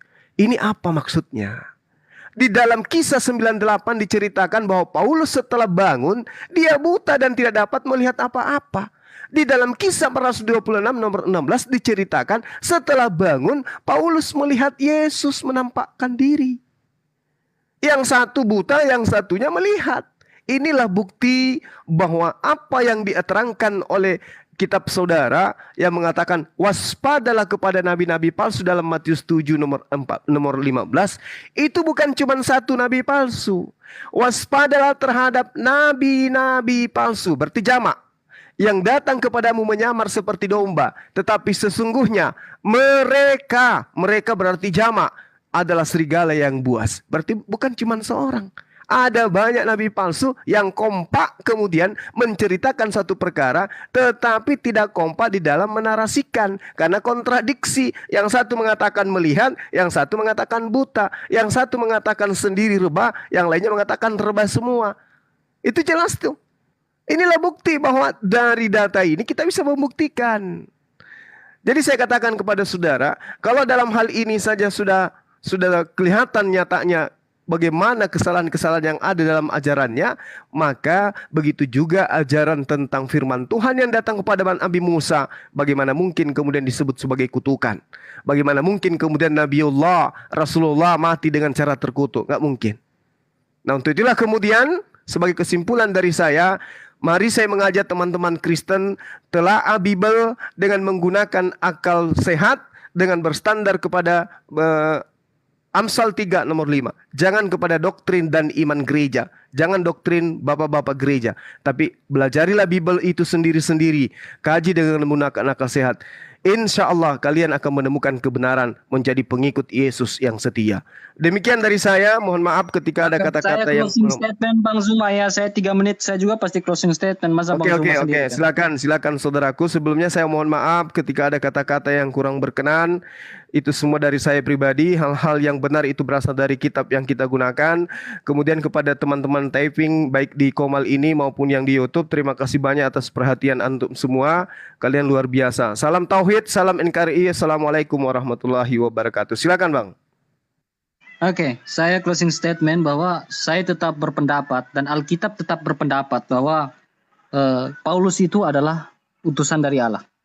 Kenapa saya mengatakan begitu? Saya ingin closing satu statement bahwa ada satu ayat yang Bang Zuma sendiri tidak baca di ayat ke-10. Di Damsyik ada seorang murid Tuhan bernama Ananias. Firman Tuhan kepadanya dalam satu pengelihan. Ananias jawabnya, ini aku Tuhan. Firman Tuhan, marilah pergilah jalan yang bernama jalan lurus dan carilah orang rumah Yudas, seorang dari Tarsus. Di sana ada orang yang bernama Saulus. Ia berdoa sekarang.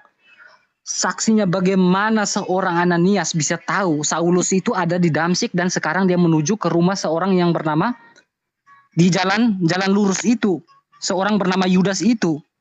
Ananias tahu dari mana? Kalau bukan roh Tuhan, roh Yesus itu datang kepada Ananias. Ini bukti bahwa Yesus betul-betul memilih Paulus sebagai muridnya. Lanjut ke ayat yang lain. Bahwa saya ingin membuat sebuah statement bahwa Bang Zuma tidak pernah membaca Alkitab itu, ayat itu sampai ke bawah. Ketika orang Muslim berdebat dengan orang Kristen, dia tidak pernah membuka satu hanya mengutip satu ayat tapi tidak membaca konteks ayat-ayat sampai ke bawah. Itu tidak pernah. Tapi saya ingin mengajak orang Kristen tetap berteguh di dalam Kristus, tetap berakar di dalam Kristus, karena kamu akan memperoleh hidup yang kekal di dalam Kristus. Karena Yesus menjanjikan banyak hal tentang kekekalan. Yesus menjanjikan banyak hal. Tidak ada satu tokoh agama di dunia yang berani mengatakan aku dan Bapa adalah satu, akulah adalah jalan kebenaran. Tidak ada. Hanya Yesus yang berani mengatakan akulah jalan kebenaran dan hidup. Akulah pokok anggur. Aku dan Bapa adalah satu. Jika engkau melihat Bapa berarti engkau melihat aku. Ini dia menyamakan dirinya dengan Allah. Bahwa dia dengan Allah itu adalah satu kesamaan. Adalah satu. Ini sangat jelas. Tetaplah berpegang teguh pada iman Kristen. Haleluya, Tuhan Yesus memberkati ya. Maaf kalau saya ada salah-salah Bang Zuma ya. Thank you. Oke, sama-sama kawan. Saya pun mohon maaf ketika ada sesuatu yang menurut saudara itu saya keliru. Dinda Bamtri, monitor. Cek cok. Wah, pada istirahat semua kayaknya ini teman-teman. Oke, mungkin Bang Kendi monitor, Bang Kendi.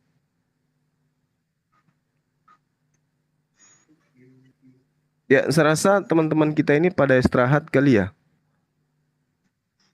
Oke Bang, kita bubar aja Bang, makan siang dulu ya. Iya, oke, makasih ya. Bang Zuma ya. Sudah baik, kedua kali kita bertemu ini Bang ya. Siap selalu saudaraku. Ini di TikTok. Ya, baik. Oke, makasih.